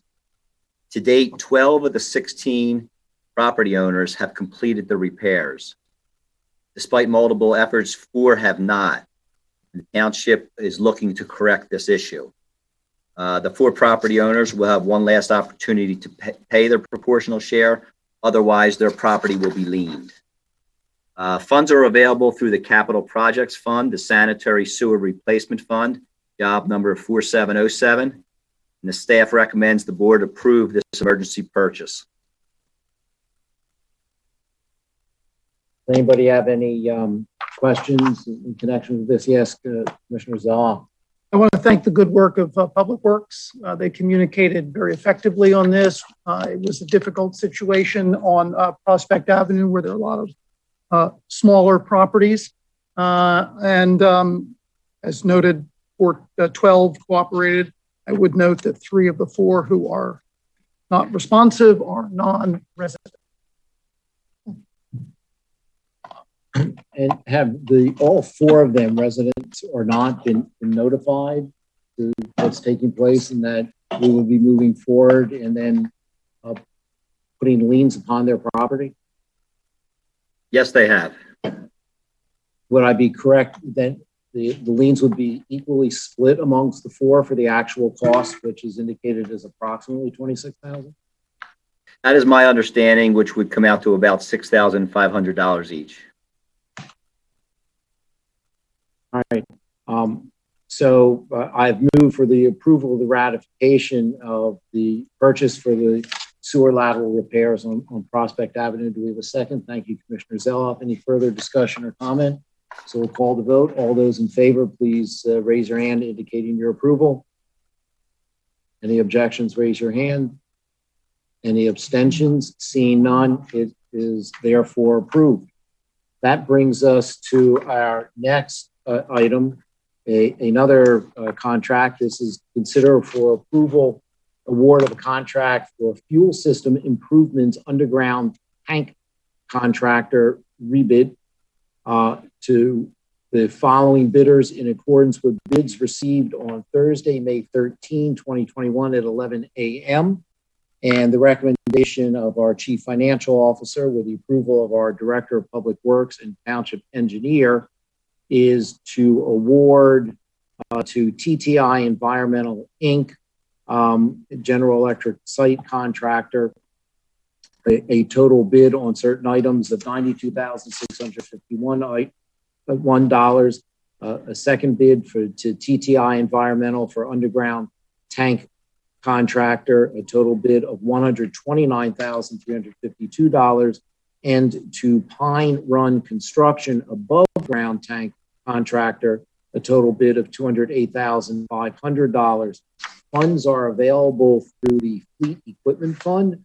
The total bid amount is $430,503. The budget for this project is $415,000. This award is $15,503, or 4% more than the budget. Again, Mr. Welly, is there something you can educate us on about? Yes. This is again a rebid. In the original bid, the price was deemed too high at $465,000. So it was bid again. And in the second bid, there was it broke the contract into 3 separate contracts. As a result, the low bid resulted in a savings about 7.5%. We find that the rebid price is reasonable. And we want to note that there are, within that $430,000 total bid of the 3 contracts, there's about $75,000 in contingencies, which makes up about 17% of the total bid amount, and will only be used at the direction of the township. We recommend that the contract be awarded to the two lowest bidders. Thank you. Commissioner Zell. Thank you. Perhaps our Public Works Director is nearby, or our manager can further explain what it is we're buying for $430,000. I don't think the description is quite sufficient. Is it an entirely new fuel storage tank system and we're abandoning the old one? We're actually replacing turn your mic off. We're replacing the old one. So we're not abandoning, we're actually replacing the old one because you don't want to leave those things sitting in the ground rotting. So are we removing the current underground tank? Yeah. And is that part of this contract? That's part of it. Last year we replaced the management system. This year we're replacing the underground system. And does this include any remediation? That's why we carry a contingency. Okay. Got it. All right. Thank you. Any other questions by members of the board? Seeing none, then I will move for the approval of the award of the contracts as just outlined. Do we have a second on that? Thank you, Commissioner Sinai. Any further discussion? Seeing none, we'll call the vote. All those in favor, please raise your hand indicating your approval. Okay, any objections, raise your hand. Any abstentions? Seeing none, the contracts are so approved. That then brings us to our next item, which you will find on page 45 of our materials. And this is to consider for approval award of a contract for Ashbridge House exterior doors and window repairs to the following bidder in accordance with bids received on Thursday, May 13 at 11 a.m. And the recommendation of our CFO and the approval of our Director of Public Works. This is to LJ Paolia Construction. The total bid with contingency items is $248,825. Funds are available through the Capital Project Fund through Ashbridge Memorial Park Master Plan implementation, which is job number 4489 for those who want to look it up. The budget for this project is $250,000. The award is $1,175, or 0.5% less than budget. Again, Mr. Weldy, anything you can educate us on about this? There were three bidders on this project, and LJ Paolela Construction was the low bid. This contractor has performed work for the township on multiple jobs or projects in the past, including the Belmont Hill Library, and the work has been deemed satisfactory. And we recommend awarding to LJ Paolela Construction. Anybody have any questions for Mr. Weldy? Seeing none, I then therefore will officially move to consider for approval to award the contract as outlined. Do we have a second? Thank you very much, Vice President Gavin. Any further discussion? Seeing none, we'll call the vote. All those in favor, please raise your hand indicating your approval. Any objections, raise your hand. Seeing none, any abstentions? None. That contract is also awarded.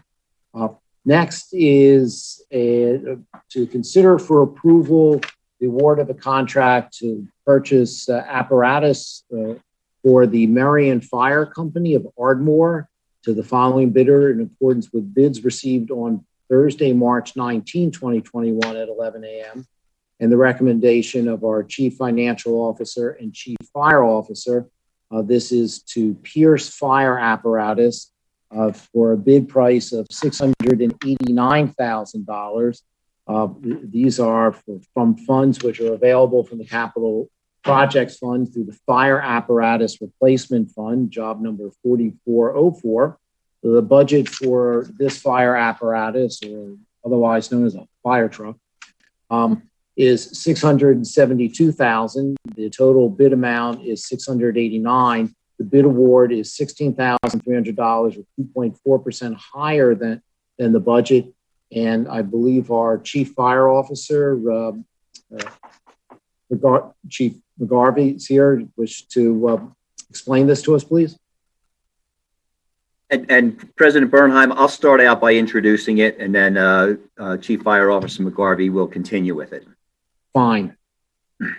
The township apparatus policy identified the replacement of a 1999 engine pumper fire truck to be ordered in 2021 and delivered in 2022. The township staff has worked with Merion Fire Company through the procurement process. It identified 5 qualified bidders under CoStars and sent out a request for quote. 5 bids were received. The 2 lowest bidders were disqualified for a number of reasons detailed in the issue briefing.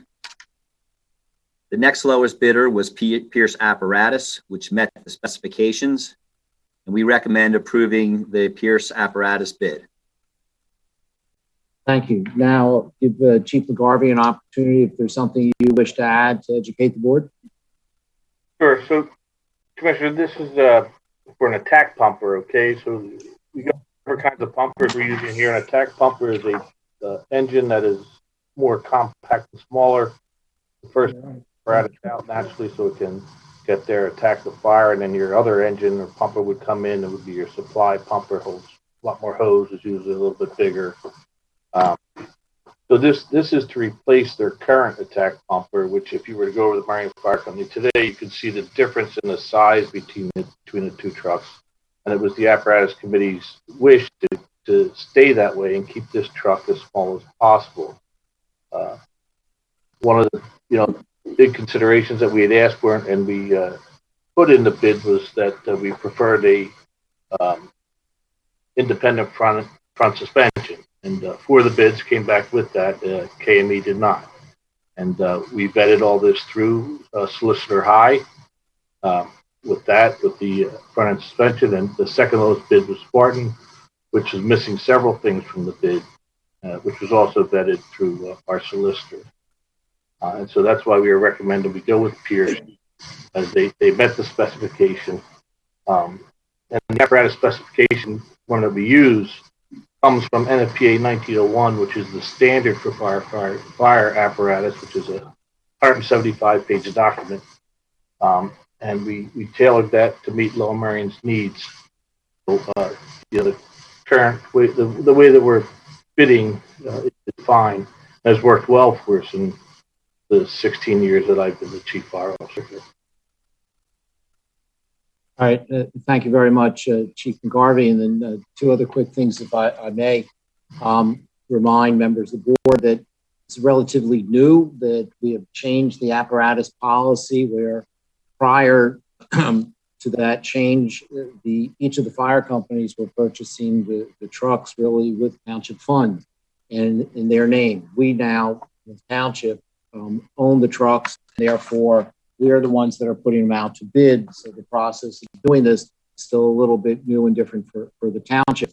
And I also note that Larry Conroy and Graham Fuller, who are from the Merion Fire Company Apparatus Committee, are here this evening. And gentlemen, I would give you an opportunity if there's something that you wish to say, if you would like to do so to address the board. There's no requirement that you do so, and I appreciate you, being here this evening. All right. Does any members of the board, or let me first officially move for the approval of the purchase of the apparatus, the pumper for the Merion Fire Company, in the bid so set forth. Do we have a second? Thank you, Commissioner Zeloff. Any further discussion from members of the board? President Burnham? Yes, please, Commissioner McKeon. Yeah, I just had a kind of a common question for Chaz McGarvey. When it comes to the fire apparatus, we just had mentioned about a sort of new policy now, where the township is now purchasing the vehicles or the apparatuses. I've been told that of the other recent purchases, none of them had the independent front suspension. That would include the Penwin KME, I think that was delivered in January 2021. I know in the bid it said that this IFS is preferred. Is this something that the fire service is going to really want to see as a requirement, IFS, in future purchases, or could it vary by each station? The reason why I wasn't in the 10 win trucks is because they didn't ask for it. You know, we worked with each company separately. But, you know, in learning about the independent front suspension and you know, Assistant Chief Graham Fuller is on here who works with these large pieces of large trucks and stuff. The things I learned about this, it is something that I'm going to require on all of our fire apparatus going forward, just because of the safety features it provides us and the weight of these vehicles carrying all that water and everything, being able to stop in a proper distance. Those kinds of things. So it is something going forward we are going to require instead of require. Great. Thank you very much. Any other questions? All right. Seeing none, then we can call the vote. All those in favor, please raise your hand indicating your approval. All right. Any objections, raise your hand. And you can take your hand down, Commissioner Churchill. Any abstentions? Seeing none, congratulations to the Merion Fire Company. Okay. Mr. President, Larry Conroy, if I could just take a second. Now that we completed this task, on behalf of President McMullen, our board of directors, and of course our firefighters, I'd like to thank the commissioners, Chief McGarvey and staff for the long process and time that we put in. And you know, I'm an original member of the Apparatus purchasing agreement as well as the Building Needs Assessment Committee, and never would I think we've gone as long as we have. The cooperation between the township, the community, and the companies preserving this truly honorable and beneficial partnership says a lot about our community. And again, can't thank you enough. You did your job tonight, and we'll continue to do ours. Thank you.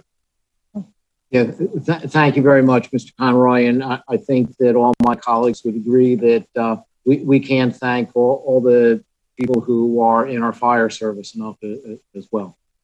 So that then brings us, if I may, to our next group of items, which is in connection with our police committee. And the first item you'll find on page 54 of our agenda. And this is to consider for approval authorizing the promotion of 2 sergeants from the list of candidates certified by the Civil Service Commission as recommended by the Superintendent of Police effective June 21, 2021.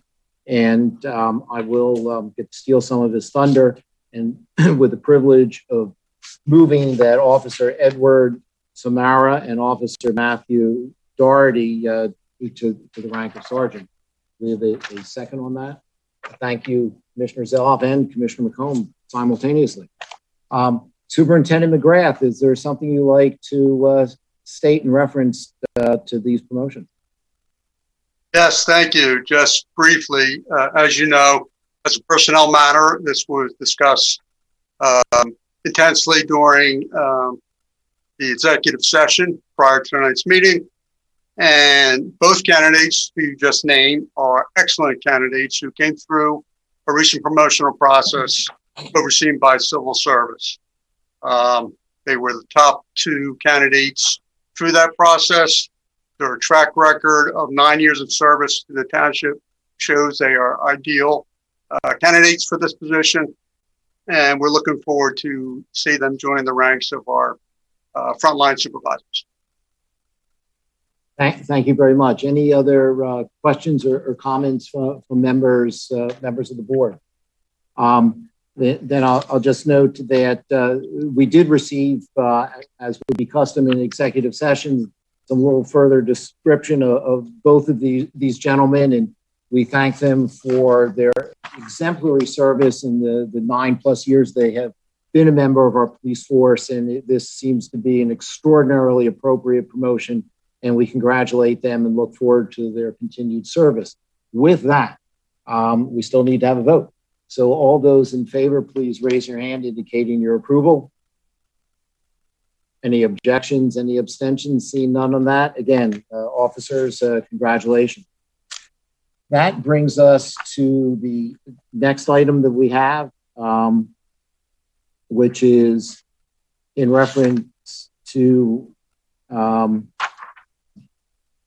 consider for approval authorizing the township secretary to advertise notice of intent to adopt an ordinance to amend the code of the township of Lower Merion, chapter 145, entitled Vehicles and Traffic, Articles 15, Schedules 145-101, Schedule 1, speed limits by imposing a 25-mile-hour speed limit on Willow Way from South Woodbine Avenue to Maplewood Avenue. Superintendent McGrath, if there's anything you wish to add or explain to this before we proceed. And if necessary, there is a diagram of the street, but it may not be. It's a 1 block long street between Woodbine and Maple Avenue. A resident had requested that the 25-mile-per-hour speed regulation be imposed there. Streets nearby Willow are posted 25. Willow, for whatever reason, just is not posted. By statute, it would be 25 miles per hour.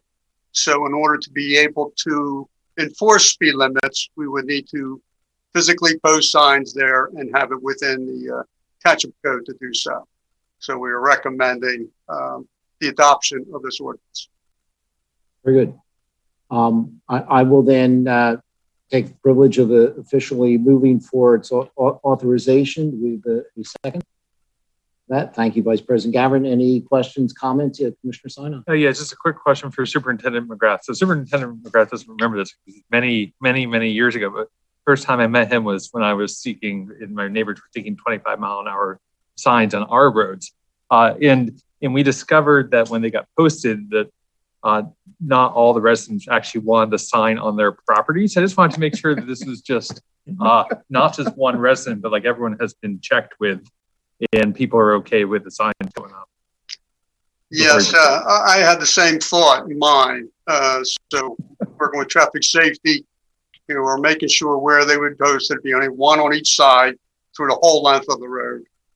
Be put in a place where it would not be overly burdensome to one resident over another. Okay, thank you, sir. Appreciate it. Thank you. Any other questions or comments? Seeing none, then we will therefore call the vote. All those in favor, please raise your hand indicating your approval. Any objections, raise your hand indicating your approval. Seeing none, any abstentions, none. It is therefore passed. That brings us to our next item, which you will find on page 59 of our agenda. And this is to consider for approval authorizing the township secretary to advertise notice of intent to adopt an ordinance to amend the code of the township of Lower Merion, chapter 145, vehicles and traffic, article 15, schedules by imposing a stopping or standing prohibited restriction on the south side of Argyle Road from a point 135 feet west of Sussex Road for a distance of 70 feet towards Winwood Road, and by imposing a parking prohibited at all times restriction on the east side of Sussex Road from a point 55 feet north of Argyle Road to the corner. Again, Superintendent McGrath, is there something you wish to tell us about? Yes, this is a little bit more complicated, so I will share my screen and pull up the map.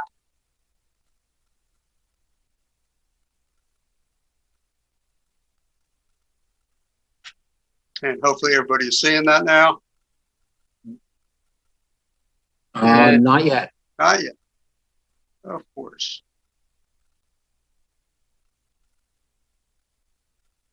Good now? Yes, sir. Okay. So the resident had contacted us and the commissioner about a site distance issue with the driveway and configuration of landscaping and the fact that they're located next to the Torah Academy. You can see where my cursor is. This is the address we're referring to.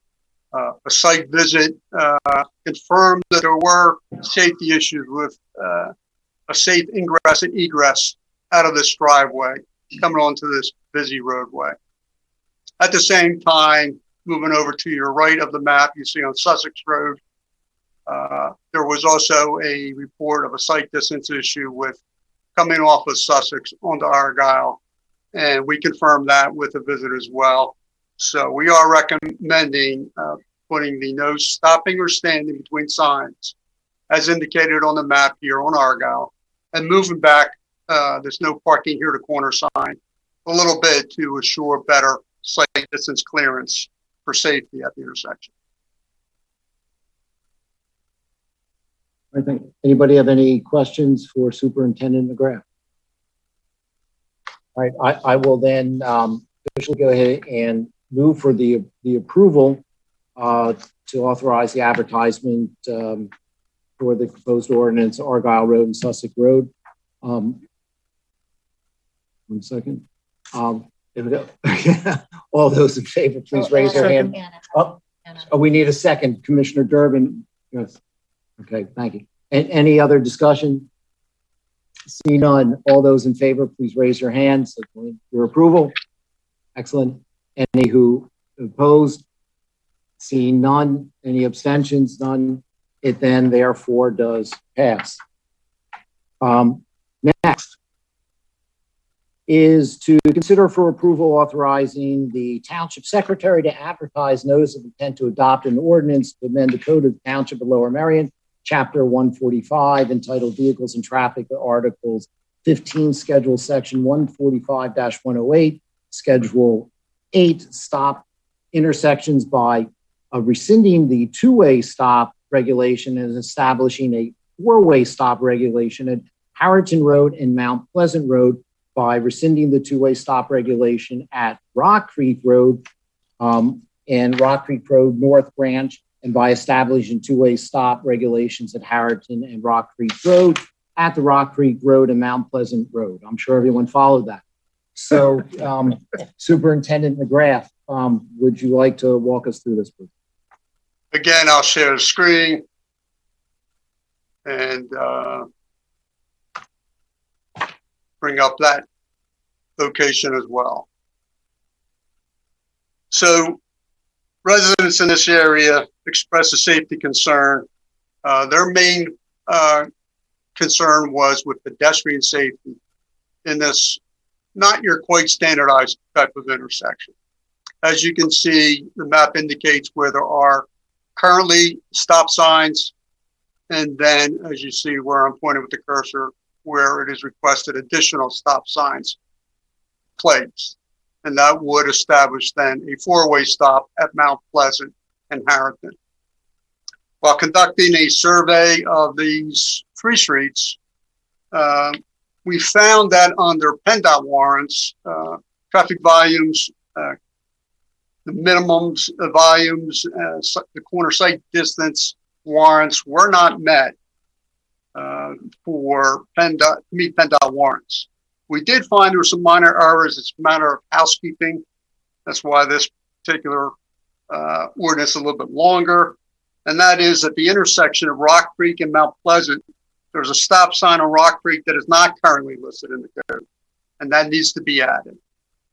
We also found that the stop intersection at Harriton Road at Rock Creek is incorrectly listed, and that needs to be corrected by the ordinance as well. Upon discussion with Ward Commissioner and others, residents, so forth, I was requested to bring this item forward for board discussion and for potential approval related to the residents' concern about overall pedestrian safety. Thank you. I appreciate that. Commissioner O'Neill, I know that you carrying the labor and oar on this. Is there anything you'd like to add? Oh, thank you. Thank you, President Bernheim. Thank you, Superintendent McGrath, for the overview. This, as we all recall from February, when we were going through the traffic safety, I guess, recommendations for larger scale projects. This is one of the 5 projects that was funded. And in that study, we looked at the stop sign area that was just on the screen that was really outside of the scope of the study area. So the stop sign helps control traffic on problems on Mount Pleasant. And it is a difficult neighborhood difficult street in terms of getting the right types of control for speed in terms of favoring pedestrians here. So we, in our petition gathering, we were able to get 100% of signatures, and not one resident has said that they don't want this. There are many anecdotal stories of accidents of near misses that are not reported on the numbers. So Commissioner Bernheim and I have our wards meet in this area, and it really has been a unifying moment for us in terms of meeting the needs of our residents, and appreciate that Superintendent McGrath brought it forward, and hopefully we can get your support. Well, let me, if I may, and I may get some grief from my colleagues for what I'm about to do, but you'll understand in a moment. Generally, it's been my inclination always to defer to the recommendations of what comes forward with our police investigations. And because if you were to listen to all of our residents, we'd have stop signs at every corner and speed humps, and you'd be going bumpity bump stop throughout the township. And I recognize that, but there was something that caused me to do a little bit more investigation. And I'd like to introduce you, if I may, to two gentlemen. If we do, yes, that is Brody and Dylan Kay that you see there. And as it turns out, literally 30 minutes before I learned of this from Commissioner O'Neill, Brody and Dylan Kay's parents bought a house on the corner of Mount Pleasant and Harriton. So I found myself wanting to introduce them to the neighborhood. And I went there on a couple of occasions. And indeed, I could witness the cars do go moving quite quickly. Not at the same, numbers, that may be PennDOT, but I also had an opportunity to speak to some of the other residents. And indeed, as Commissioner O'Neill noted, each and every one of them had their own war story of a near miss. We are not the FAA. We don't record near misses. We report accidents. And so the question has always been in my mind when this occurs, how many fender benders, physical property or bodily injury do we need before we put up stop signs? And is it a situation that maybe we're, making the decision too late and we're shutting the barn door after the horse left? So after speaking with all these people, I recognize this is an area that really does require these 4 stop signs. And I hope you will support this. And I guess there's one other little detail I ought to make mention to you. Brody and Dylan, those are my grandsons. So I hope you will support this. And I will certainly open this up before we vote if anyone has any questions or comments. I thought you wanted to name the stop sign. We should rename the streets. They're adorable. Right. Anybody have any other further questions and comments? I do have a question. I intend to support this, but I have a question for Superintendent McGrath.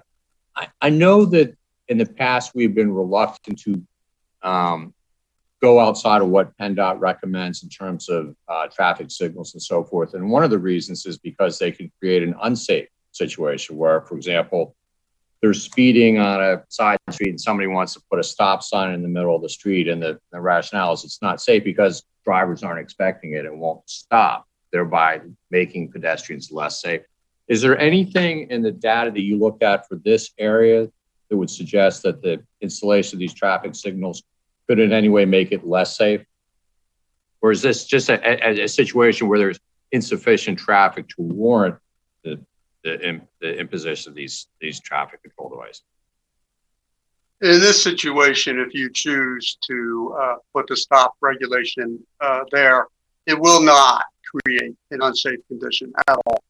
So the reason when we go to look at intersections for specifically stop signs, we're reporting out about whether or not those warrants are met. There have been occasions, not frequent, where the board will take into consideration specific circumstances for each individual intersection and choose to install a stop sign here and there. And I have to give some credit to Commissioner Bernheim for playing the grandfather card. So you did know that. I may sway you as well. He did it well. Thank you, Superintendent. I have no shame whatsoever. All right. Anybody else with any other questions or comments? Commissioner Zell. Do your grandchildren live in your ward or Commissioner O'Neill's?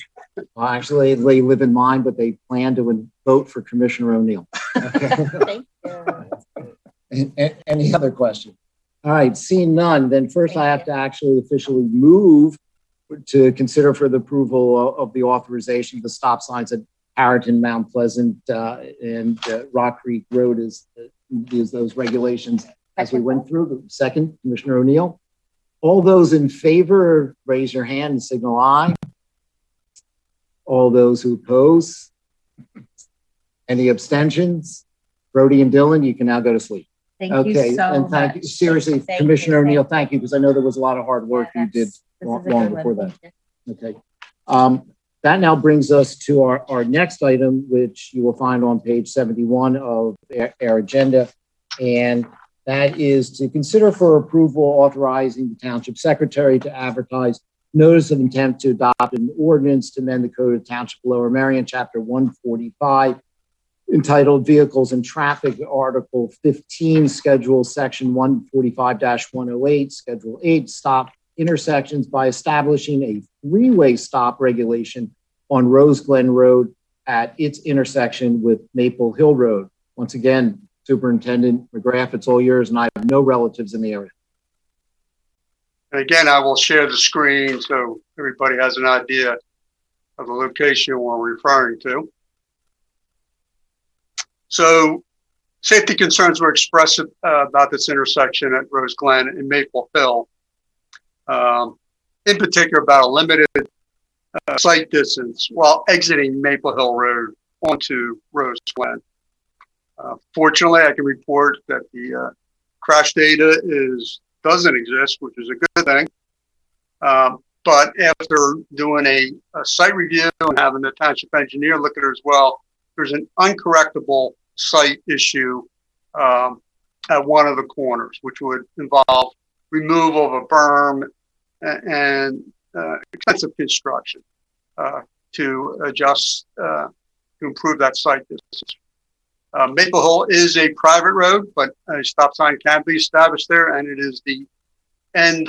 Although residents do have to stop before entering the through street, putting a stop sign there makes absolute sense and is done frequently at T intersections. But we are also recommending from traffic safety and the engineer to establish these stop signs on Rose Glen Road to improve overall safety. Thank you. Anybody have any questions for Superintendent McGrath? Seeing none, I will then therefore move for the authorization to advertise the proposed ordinance regarding Rose Glen Road and Maple Hill Road stop regulations. I have a second. Thank you, Commissioner Grimes. Further comments? Seeing none, we'll call this. Oh, I'm sorry. You do have a comment. I do. My apologies. Please go right ahead. Thank you, President Bernheim. Just very quickly. This is another traffic improvement that the board is being asked to do at the request of a group of very active and involved residents on Rose Glen Road. I feel the need to assure people that I know of no grandchildren that I have anywhere, let alone on this block. The reason for this is because in addition to what Superintendent McGrath said, there is a persistent issue with speeding down Rose Glen Road, which this will help. And there's also a school bus stop at that intersection, which has been the cause of concern. So I would certainly appreciate the support of the board on this. Thank you. Any further discussion or comment by anyone? Seeing none, we then can call the vote. All those in favor, raise your hand indicating your approval. Any objections? Any abstentions? Seeing none to either, that then does pass. That brings us to our next group of items and township properties, and on page 75 of our agenda. And this is to consider for approval proposed revisions to the 2014 lease agreement with the Lower Merion Conservancy, which would require the township to maintain the cottage at Rolling Hill Park, and authorizing the township manager to execute the revised agreement. Our assistant manager, Mr. Smith, is there something that you might be able to add to educate the board on this? Yes, excuse me. Yes, there was a few items that Commissioner Grimes had mentioned, a couple of amendments I just wanted to highlight. The first one was related to the Conservancy checking in during winter months at least twice per week on the property, which they have agreed to do. And the second one was allowing the township with 90 days notice in the event that there is a new tenant for the cottage, that with 90 days notice that essentially the lease could be extinguished. So they were two of the amendments that Commissioner Grimes had proposed. Both have been accepted by the Conservancy. This evening, the Township Secretary did provide you with a clean copy of the agreement. Also, Solicitor High did look at the preamble and added a few things there. So the copy that you have this evening is the one that the board should consider. And essentially, we did highlight the property generally is in good condition, as mentioned by our public works director and also the facilities manager. But there are some costs associated with the annual maintenance, which was highlighted. There will likely be some future capital maintenance, specifically related to painting of the exterior of the property and some of the wood siding, depending on how that looks at some point in the future. I did want to mention too that the Conservancy will continue to maintain the grounds around the cottage, as mentioned in Exhibit A. And one of the most pressing needs has to do with the porch, and they've also agreed to address that as well. So that's just a quick overview of the amendments that are proposed in the lease agreement. Thank you, Mr. Smith. I appreciate your work in that of Commissioner Grimes, which I know both of you spent a lot of time dealing with the Conservancy to address these issues so that they can continue to be able to utilize the property. But yet, if we're able to find some other tenant, it's reasonable for giving a reasonable amount of notice for them to vacate. And then if somebody else is going to go in there, makes a lot of sense. Plus, we get it maintained. So I don't know. Let me just mention that the motivating factor from the Conservancy is that they are moving their offices from that cottage to another location. So their use of the cottage is going to be minimal for educational purposes. And that really is what motivated the changes here.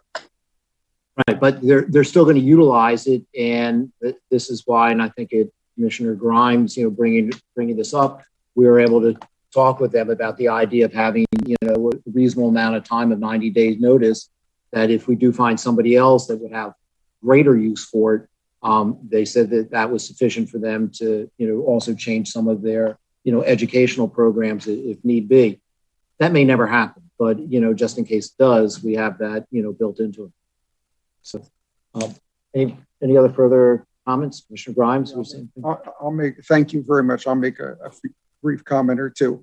So I congratulate the Lower Merion Conservancy on improving their stead by moving to nicer offices in the township. Although in this case, their gain is somewhat of a loss to Rolling Hill Park.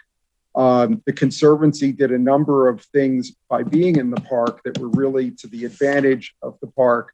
They were a constant presence there. They paid for maintenance of the cottage. They have dramatically improved the area around the cottage.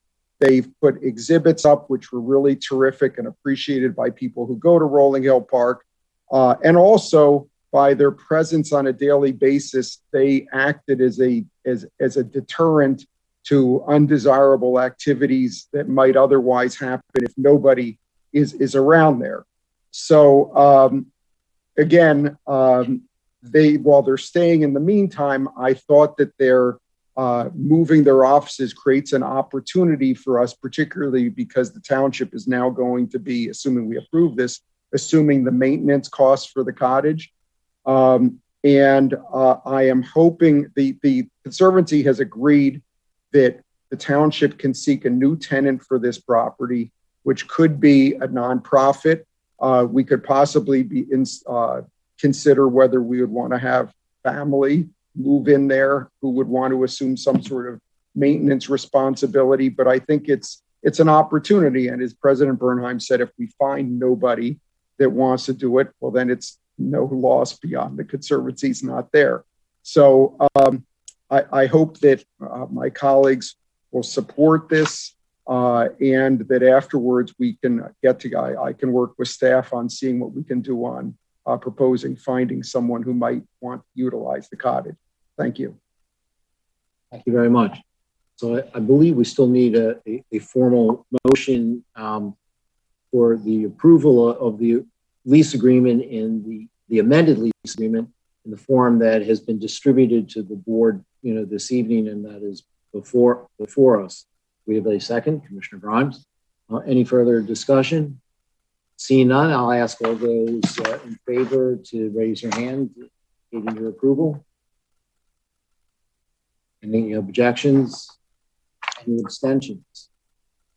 Seeing none. Commissioner Kramer, I'm not sure I caught one way or the other. You are yes, but okay. Thank you. All right. That then does pass. And again, it's the Manager Smith and the Commissioner Grimes. Thank you for your work on that. That then brings us to our public hearing, and I have a feeling there are a couple of people who I said they may want to wait a while before they make public comment. That will first start out by saying some very nasty words about me. So I apologize, but do appreciate if you hung in there for this period of time. And this is a hearing to adopt an ordinance, Chapter 155, a zoning reference to 6 Bala Avenue. It's an ordinance to amend the code of the Township of Lower Merion, Chapter 155, zoning by amending the zoning map to rezone from medium density residential district, MDR1, to institutional educational district, IE3, the property at 6 Bala Avenue in Bala Kinwood. This ordinance was authorized for advertisement in a stated meeting of the Board of Commissioners on April 21, 2021, and duly advertised in the May 30th and June 6th editions of the Mainline Times Suburban. So we will officially open the hearing. And Mr. Weldy, you wish to provide us, or Mr. Lessling, you're going to provide us with some further explanation. Yes. Thank you, Commissioner Bernheim. I'm happy to walk everybody through the proposed ordinance. I have a couple exhibits that I'm going to share and just walk you through what we're doing this evening. This is a map change. The Board of Commissioners is familiar with the Herculean effort that the township undertook to update our zoning code and adopt it last February. As part of the adoption of the new zoning code, there was a new zoning map. One of the great efforts of that zoning map was to create institutional districts. Many of our institutional properties had become institutions through the special exception process. And what that means is that the properties for many years these institutional properties had been zoned residential, and then through a special exception process available through the zoning hearing board, they became by use institutional properties.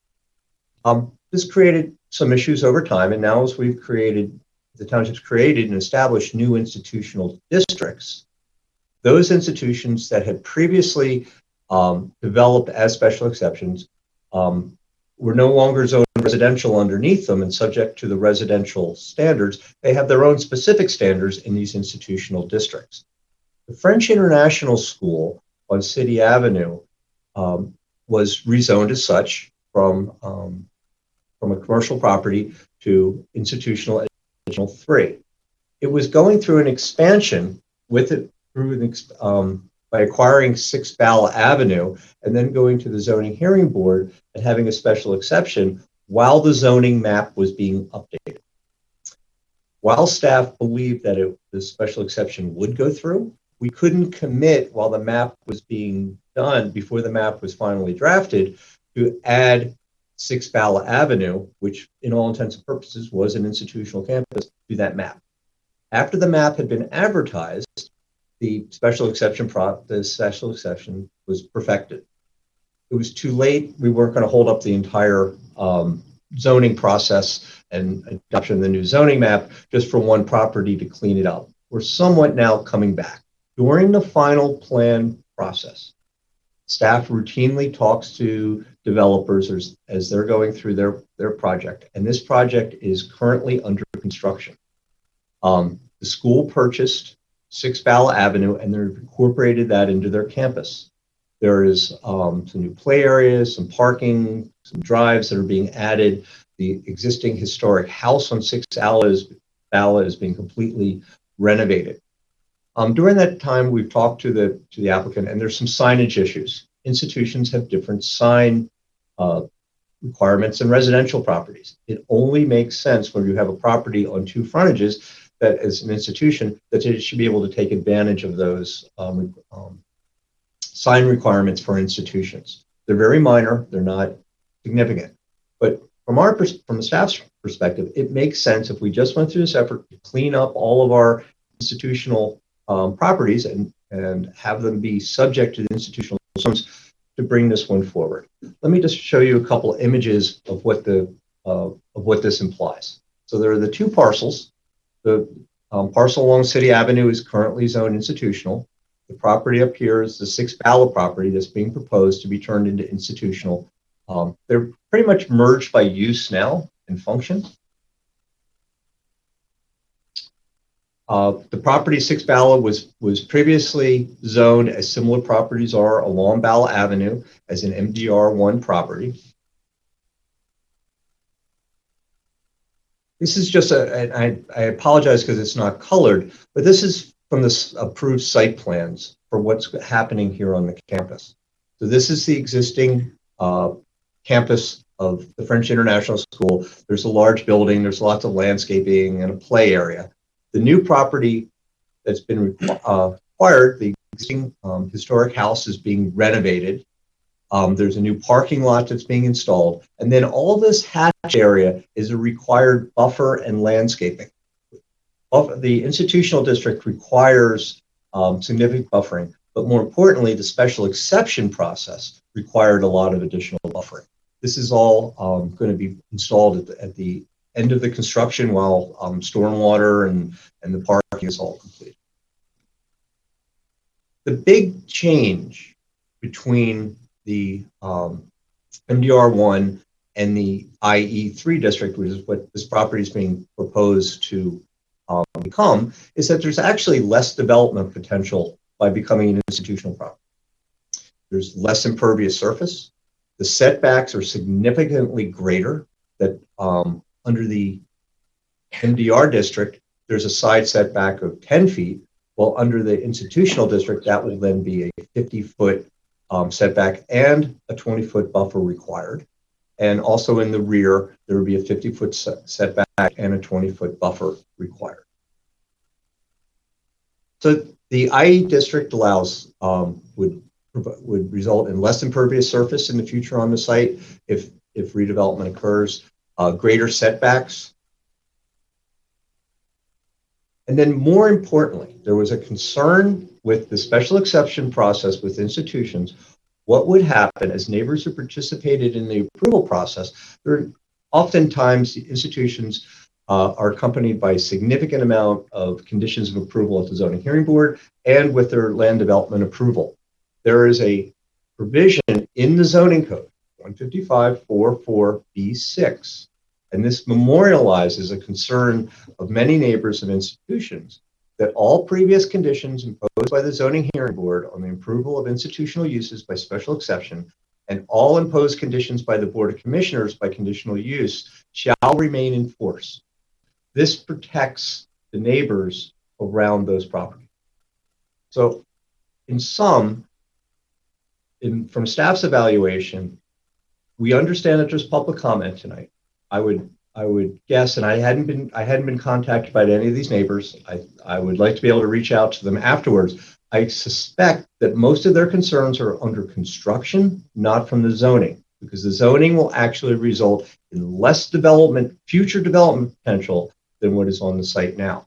From the staff standpoint, this makes sense to approve the zoning, and I'm happy to answer any of your questions.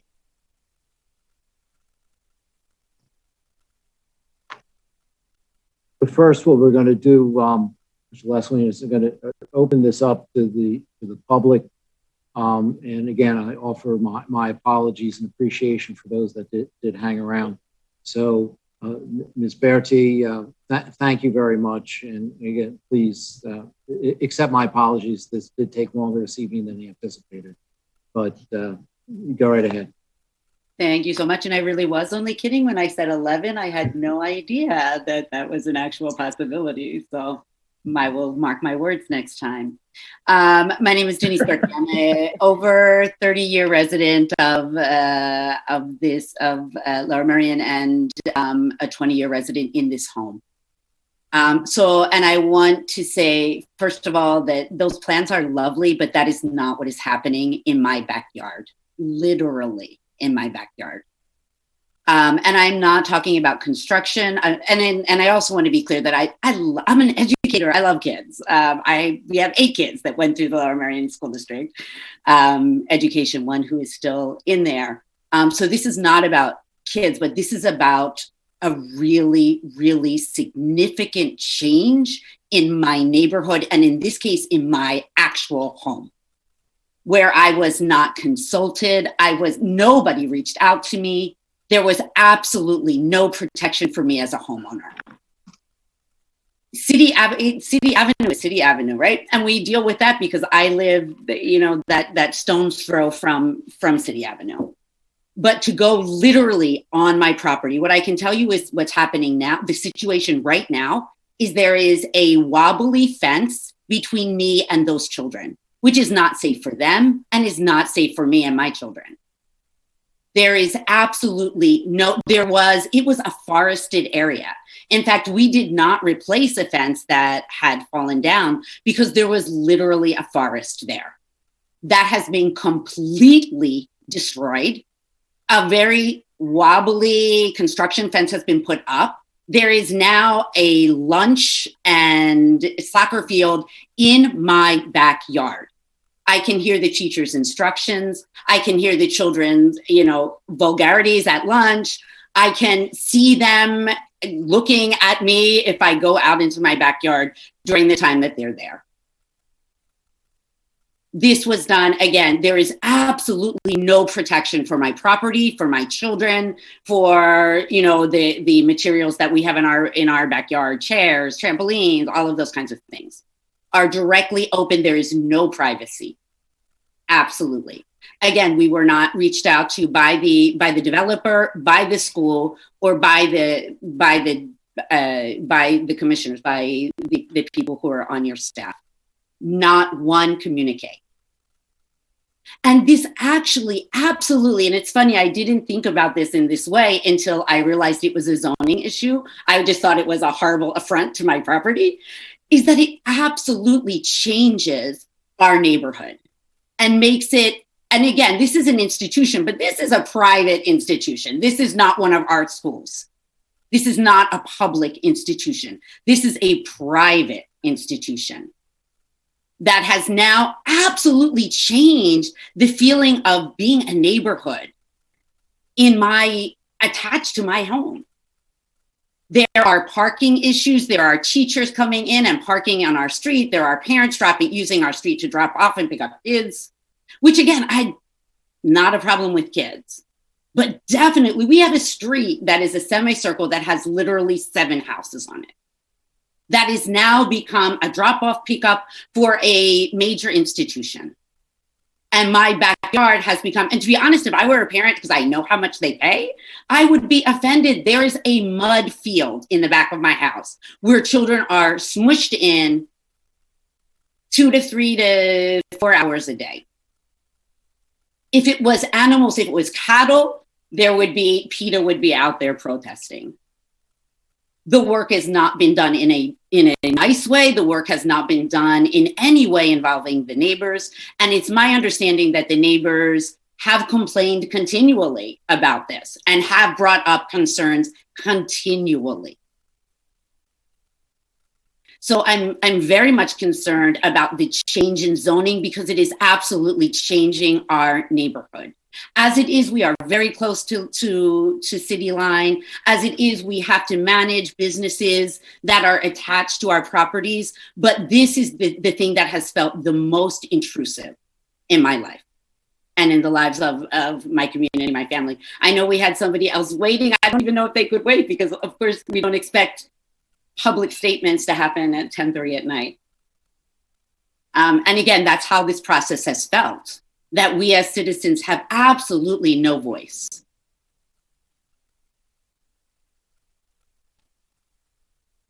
Artie, again, I appreciate you hanging in there for your comments, and I tell you, we all listen very, very carefully to you. Do we have anybody else? There is Miss Belzen, and her name is off the screen. There she is, Miss Belzenberg. Yeah, hi. I'm actually. Go ahead. I'm sorry. Please introduce yourself. I live actually next door to Denise, and I agree with what she said. Can you introduce yourself, please? Yeah, my name is Merion Belzenberg. I live next door to Denise, and I want to. Go ahead, please. Yeah, I just wanted to piggyback on everything Denise said, which is true, and it's just the amount of noise. I have two very small children who nap throughout the day, and it's a lot of noise, literally right in our backyard to my kid's window, and we're like constantly throwing balls back, right? Because it's our fence against, because we have a fence right next to their construction fence. And it's maybe, I've never examined that closely because I'm not even tall enough to, right next to each other, and balls and frisbees are constantly coming over into our yard, which if my kids were playing in the yard, like could hit them at any time. And, just again, what Denise said, coupled with that, I'm just really concerned moving forward. We bought this house a little over a year ago, and had no idea that any of this would be happening. And in the matter of months, our house went from like this beautiful forest in the background to just this play yard. So I'm just like concerned, like I said, moving forward. Belzenberg, thank you. Is anybody else? I don't see anybody. There was that other gentleman, but he's not raising his. Oh, there we go. Oh, here is Ross Weiss. Hang on there 1 second. Okay.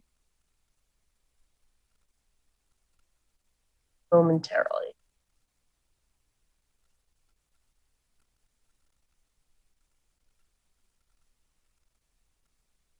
Ross Weiss is on the screen. I'm not sure why we're not seeing him. That's okay. Everybody, yeah. Everyone Right. doesn't. We remember what you look like, Mr. Weiss. Go ahead. Okay. Everyone doesn't have to see me. I am not wearing a jacket and tie, and I see that everyone else is, and I apologize. So you don't have to see me. I thank the Board of Commissioners for considering this request that was brought forward by staff. I appreciate any concerns from any neighbors, but the concerns are not relevant, with all respect, to the issue before you tonight. You might recall that this project began 2 or 3 years ago. There were multiple advertised meetings that the township held before the Historic Commission, before the Planning Commission, and 2 meetings before the Board of Commissioners before the preliminary final plan got approved. The zoning application for the special exception was in September of 2019. Chris explained that that was while the township was in the midst of amending the zoning code and the map, and staff did not feel comfortable dealing with changes to the map at the point that you were in the fall of 2019. The use, however, was established by the Zoning Hearing Board's unanimous decision, with the conditions, all of which have been agreed to by the French International School. The French International School has been at this location for several decades. It's not its only location, and the school application included a modest increase in the number of students. A substantial portion of the students, if not the majority, come from Lower Merion Township. Although the school is called the French International School, of Philadelphia. It's in Lower Merion, and it has been a Lower Merion institution for a long time, previously on the property of the Shipley School, for those of you that remember. We met, in addition to all the advertised public meetings, we did invite and met at the school before the plan was approved with residents. We also appeared before the neighborhood club twice, once on the zoning application and once on the plan. The neighborhood club was aware of this application. We appeared before it, and in no instance did the neighborhood club voice an objection to either the zoning application, the plan approval, or the amendment to the zoning map. The proposed amendment does nothing more than conform the facts to the map, which was the intent of the township in dealing with zoning for institutional uses, to separate them from the requirement for special exceptions. The application that was submitted was fully vetted and eventually unanimously approved as my recommendation by you, the Board of Commissioners. And one of the conditions of the preliminary plan approval and the zoning decision was that 6 Bala would be consolidated with 23 West City Avenue. So right now, as it stands, it's one property. It's one property that is split zoned. And considering all the time that the township spent with the zoning map, we respectfully support the staff's recommendation to you that split zoning is not appropriate, that the zoning does not affect what these two neighbors have complained about. And if there are any complaints about the construction or the condition of the construction fence, they should be brought to our attention and they will be attended to by the French International School. I have been representing the school, as you know, for many years. I have not heard of any complaints from anyone, but I'm not surprised that there are neighbors that would complain about construction. Construction is an inconvenience. It would bother anybody, and the school is very sensitive to that. So anything that we can do to ameliorate that, temper it, I'm sure the school would do. So we're anxious to hear, and we'll work with our general contractor. The 6 Bala property was not a forest. It was a jungle, and it had a dilapidated historic house that was vacant. And the school took on the responsibility to acquire it, restore it, and to maintain it as a historic structure at great expense. The school operation will be no different after than it was before, except it will include 6 Bala. The 6 Bala building, the house that's being restored, will have offices of the school and some classrooms. There are other additions that are made to the 23 West City Avenue property, including an art center that's being added of less than 5,000 square feet. On behalf of the school, I respectfully request that you adopt the ordinance amending the map to conform the map to the facts and to remove the split zoning. Thank you. All right, thank you, Mr. Ross. Is there any other members of the public we have? Jody? Not seeing anybody with a raised hand. All right, so procedurally what we're going to do is that after the public is finished, that we would then close the public hearing, officially move for the adoption of the ordinance, and then there would be time for questions to the staff or other discussions by members of the board. Only before we just do that, we'll note that the complaints I just heard were not about construction at all. So this will close the public hearing, and then I will move for the adoption of ordinance 4216, and now open it up to any members of the board who have questions or further discussion. Second. No, we do need a second. Thank you, Vice President Gavin. Members, yes, Commissioner McComb. Thank you, President Bernheim. I'm sympathetic to the complaints of the neighbors about being near a construction site. I mean, I think construction is disruptive, it's loud, it's noisy, it's dirty. But I think the issue that's in front of us has to do with a zoning cleanup, and it has really, the complaints about construction aren't relevant to that issue. I think as Mr. Leswing pointed out, the impact on the neighbors when the project is completed will be minimal. And I think the conditions of approval are that there be significant landscaping and screening from the 6 Bala site to the residents over on Heckamore. So I think that's something to keep in mind. I also, again, while I'm sympathetic, it wasn't a forest behind the house. It was some weedy trees that were Norway maple saplings that were falling down, and the house was dilapidated, falling down, probably rat infested. So the renovation of the school is going to be a terrific improvement to the area. So I will support it, but I think that the neighbors really should work with the developer. They can contact Mr. Weiss, but again, there was plenty of notice. The neighborhood club held hearings. There's lots of public notice about what was going on. So again, I think it's just enduring the construction project. And I think when it's done, I think you'll be pleased with what's there. Anybody else? Yes, Commissioner McKeon. Thank you. I agree wholeheartedly with Commissioner McComb on this. And I think I saw 5 or 6 public presentations from Mr. Weiss about the property. This was a special exception was granted by the Zoning Hearing Board in September 2019. And that was really the time if there was an objection to the use for it. And at this point, we are just really going forward with a cleanup in the zoning code. So I intend to support it as well. Anybody else? Commissioner Sinon. Thank you, President Bernheim. So a couple things. First, Chris, a question for you. The buffering that is required under IE and that's presumably going to be installed, that will be installed in the future. It's not there yet. Is that the situation?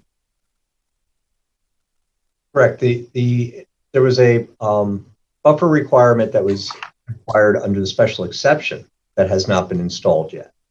The IE buffer would really only be triggered in with the next land development.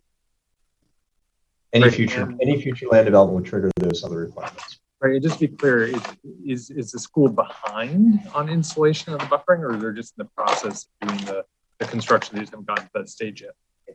It's a really tight site, and the landscaping will need to come in last as they're moving elements around. Currently, it is a construction site. It was a site of a former single family home that now is becoming staging area. There's a lot of work going on in the existing house that takes a lot of work. So it's there is just a lot of activity while existing school operations are going on. It's my understanding the school is really looking for the end of year to happen so they can start to have pick up a little bit more space and be able to finish this up for the beginning of the next school year over the summer. But before that happens, the new landscaping should go in.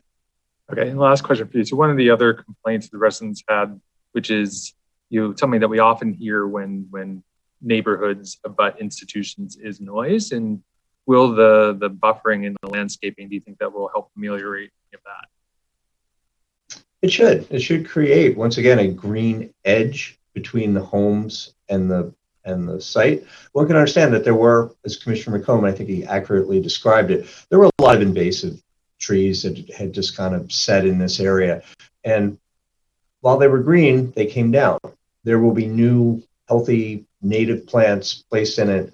When they come in, I think that'll be something that's much, much nicer to look at. Right now, until they're in, it's fairly open between the homes on Heckamore and the construction site. I'm happy to go out. I'm kind of taking notes, and I'll get in touch with our building inspectors in the morning. We'll certainly reach out. I'll reach out to Ms. Kelly and get the email addresses of the neighbors. We'll certainly be able to follow up with Mr. Weiss and the school and try to address the concerns that were raised tonight the best we can. Thank you, Chris. I just wanted to finish by quickly addressing the residents, and thank you for speaking. And I generally share your concerns when it comes to institutions. But just a little bit of background about the situation. So Commissioner McKeon noted that this was approved by special exception in 2019. What that actually means is that prior to the zoning code that we passed, institutions could effectively, nearly by right, get permission to convert residential properties into institutional use through the special exception process of the zoning hearing board. One of the things the new zoning code did was it actually precluded that. So under the, in 2019, had you gone to the zoning hearing board and complained about any conversion of that property into institutional use, into educational use, you probably would not have been successful. Under the current code, they would not be able to do that conversion because it would not have been zoned IE. But now water has gone under the bridge. That approval was in 2019. It's an existing condition.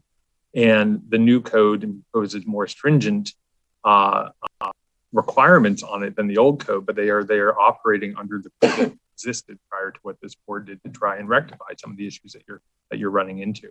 And so I apologize that you are running into them. We're doing the best we can on this board to try and fix these things going forward. Having said that, I shared with my colleagues that the French International School is making a large investment in the beautification of this property, in the preservation and the upkeep of this property, and that part of it certainly is a tremendous. Thank you, President Bernard. Thank you very much, Commissioner Sinai. Anybody else with any other questions or comments? Let me just add into that to the residents, because as I said, we did listen carefully, and many of the complaints did not, at least myself, sound construction oriented, sound more as to what was taking place on the development side of it. But as noted, there was a special exception, and we are doing a zoning cleanup, and that's the issue which is currently before us. That does not mean we can't address the concerns that have been raised.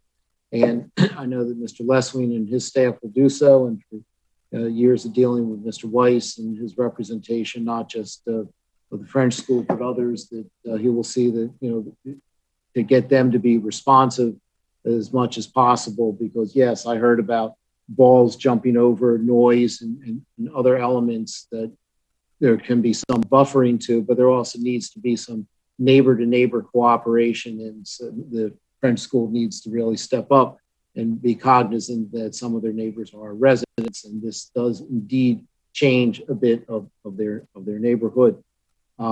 So with that, I'll ask one more time, any other questions or discussion, members of the board? So then we need to call the vote on ordinance 4216. I believe, and correct me if I'm wrong, that needs to be a roll vote. For the adoption of ordinance 4216, Mr. Churchill. Mr. Courtney. Yes. Ms. Durbin. Yes. Mr. Gavin. Yes. Mr. Grimes. Yes. Ms. Kramer. Yes. Mr. McComb. Yes. Mr. McKeon. Yes. Ms. O'Neill. Aye. Mr. Sinai. Yes. Mr. Stevenson. Aye. Mr. Whalen. Yes. Mr. Zello. Aye. Mr. Bernheim. Aye. The ordinance is duly adopted. Thank you. And again, to the residents, I do appreciate you, staying on here till 10:20 or Tuesday, 10:40. And we will follow up as indicated. That then brings us to the next item that we have on our agenda, which is a public hearing in reference to 533 Mason Place in Bryn, Mawr. And we are going to open this public hearing, but just so you'll know that we then will be postponing this due to an issue regarding notice to the Planning Commission. So I will note that this is a hearing for an ordinance to amend the code of the Township of Lower Merion, Chapter A180, Historic Resource Inventory, to add 533 Mason Place to the Historic Resource Inventory as a Class 2 resource. This ordinance was authorized for advertisement at a stated meeting of the Board of Commissioners held April 21, 2021, and duly advertised in the May 30 and June 16 edition of the Mainline Times and Suburban. So I will officially open the hearing, but however, note that it is going to be continued so that we can get proper notice, which was not provided to the Planning Commission And I will move that we continue the hearing to July 21, 2021 to the next Board of Commissioners meeting. We have a second for that. Commissioner Bala. Yes, I second and note that there are also substantive issues that will be discussed at that time. Indeed, thank you very much. So with that, we need a vote to approve the continuance of the hearing to July 21. All those in favor, raise your hand indicating your approval. Objections? Seeing none. Any abstentions? All right, so this will then be heard on July 21st. That then brings us to our next section of our meeting, which is whether we have any unfinished business that somebody would like to bring forward. Seeing none, does anybody have any new business they would like to address? Seeing none, does anyone have the guts to announce the Sixers score? Do not. You jinxed them. Yeah, all right. You jinxed them, Dan.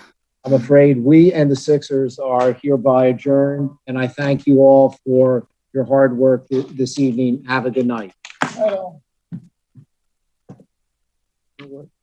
26. There were 22 at the moment. 26 And in what the was second.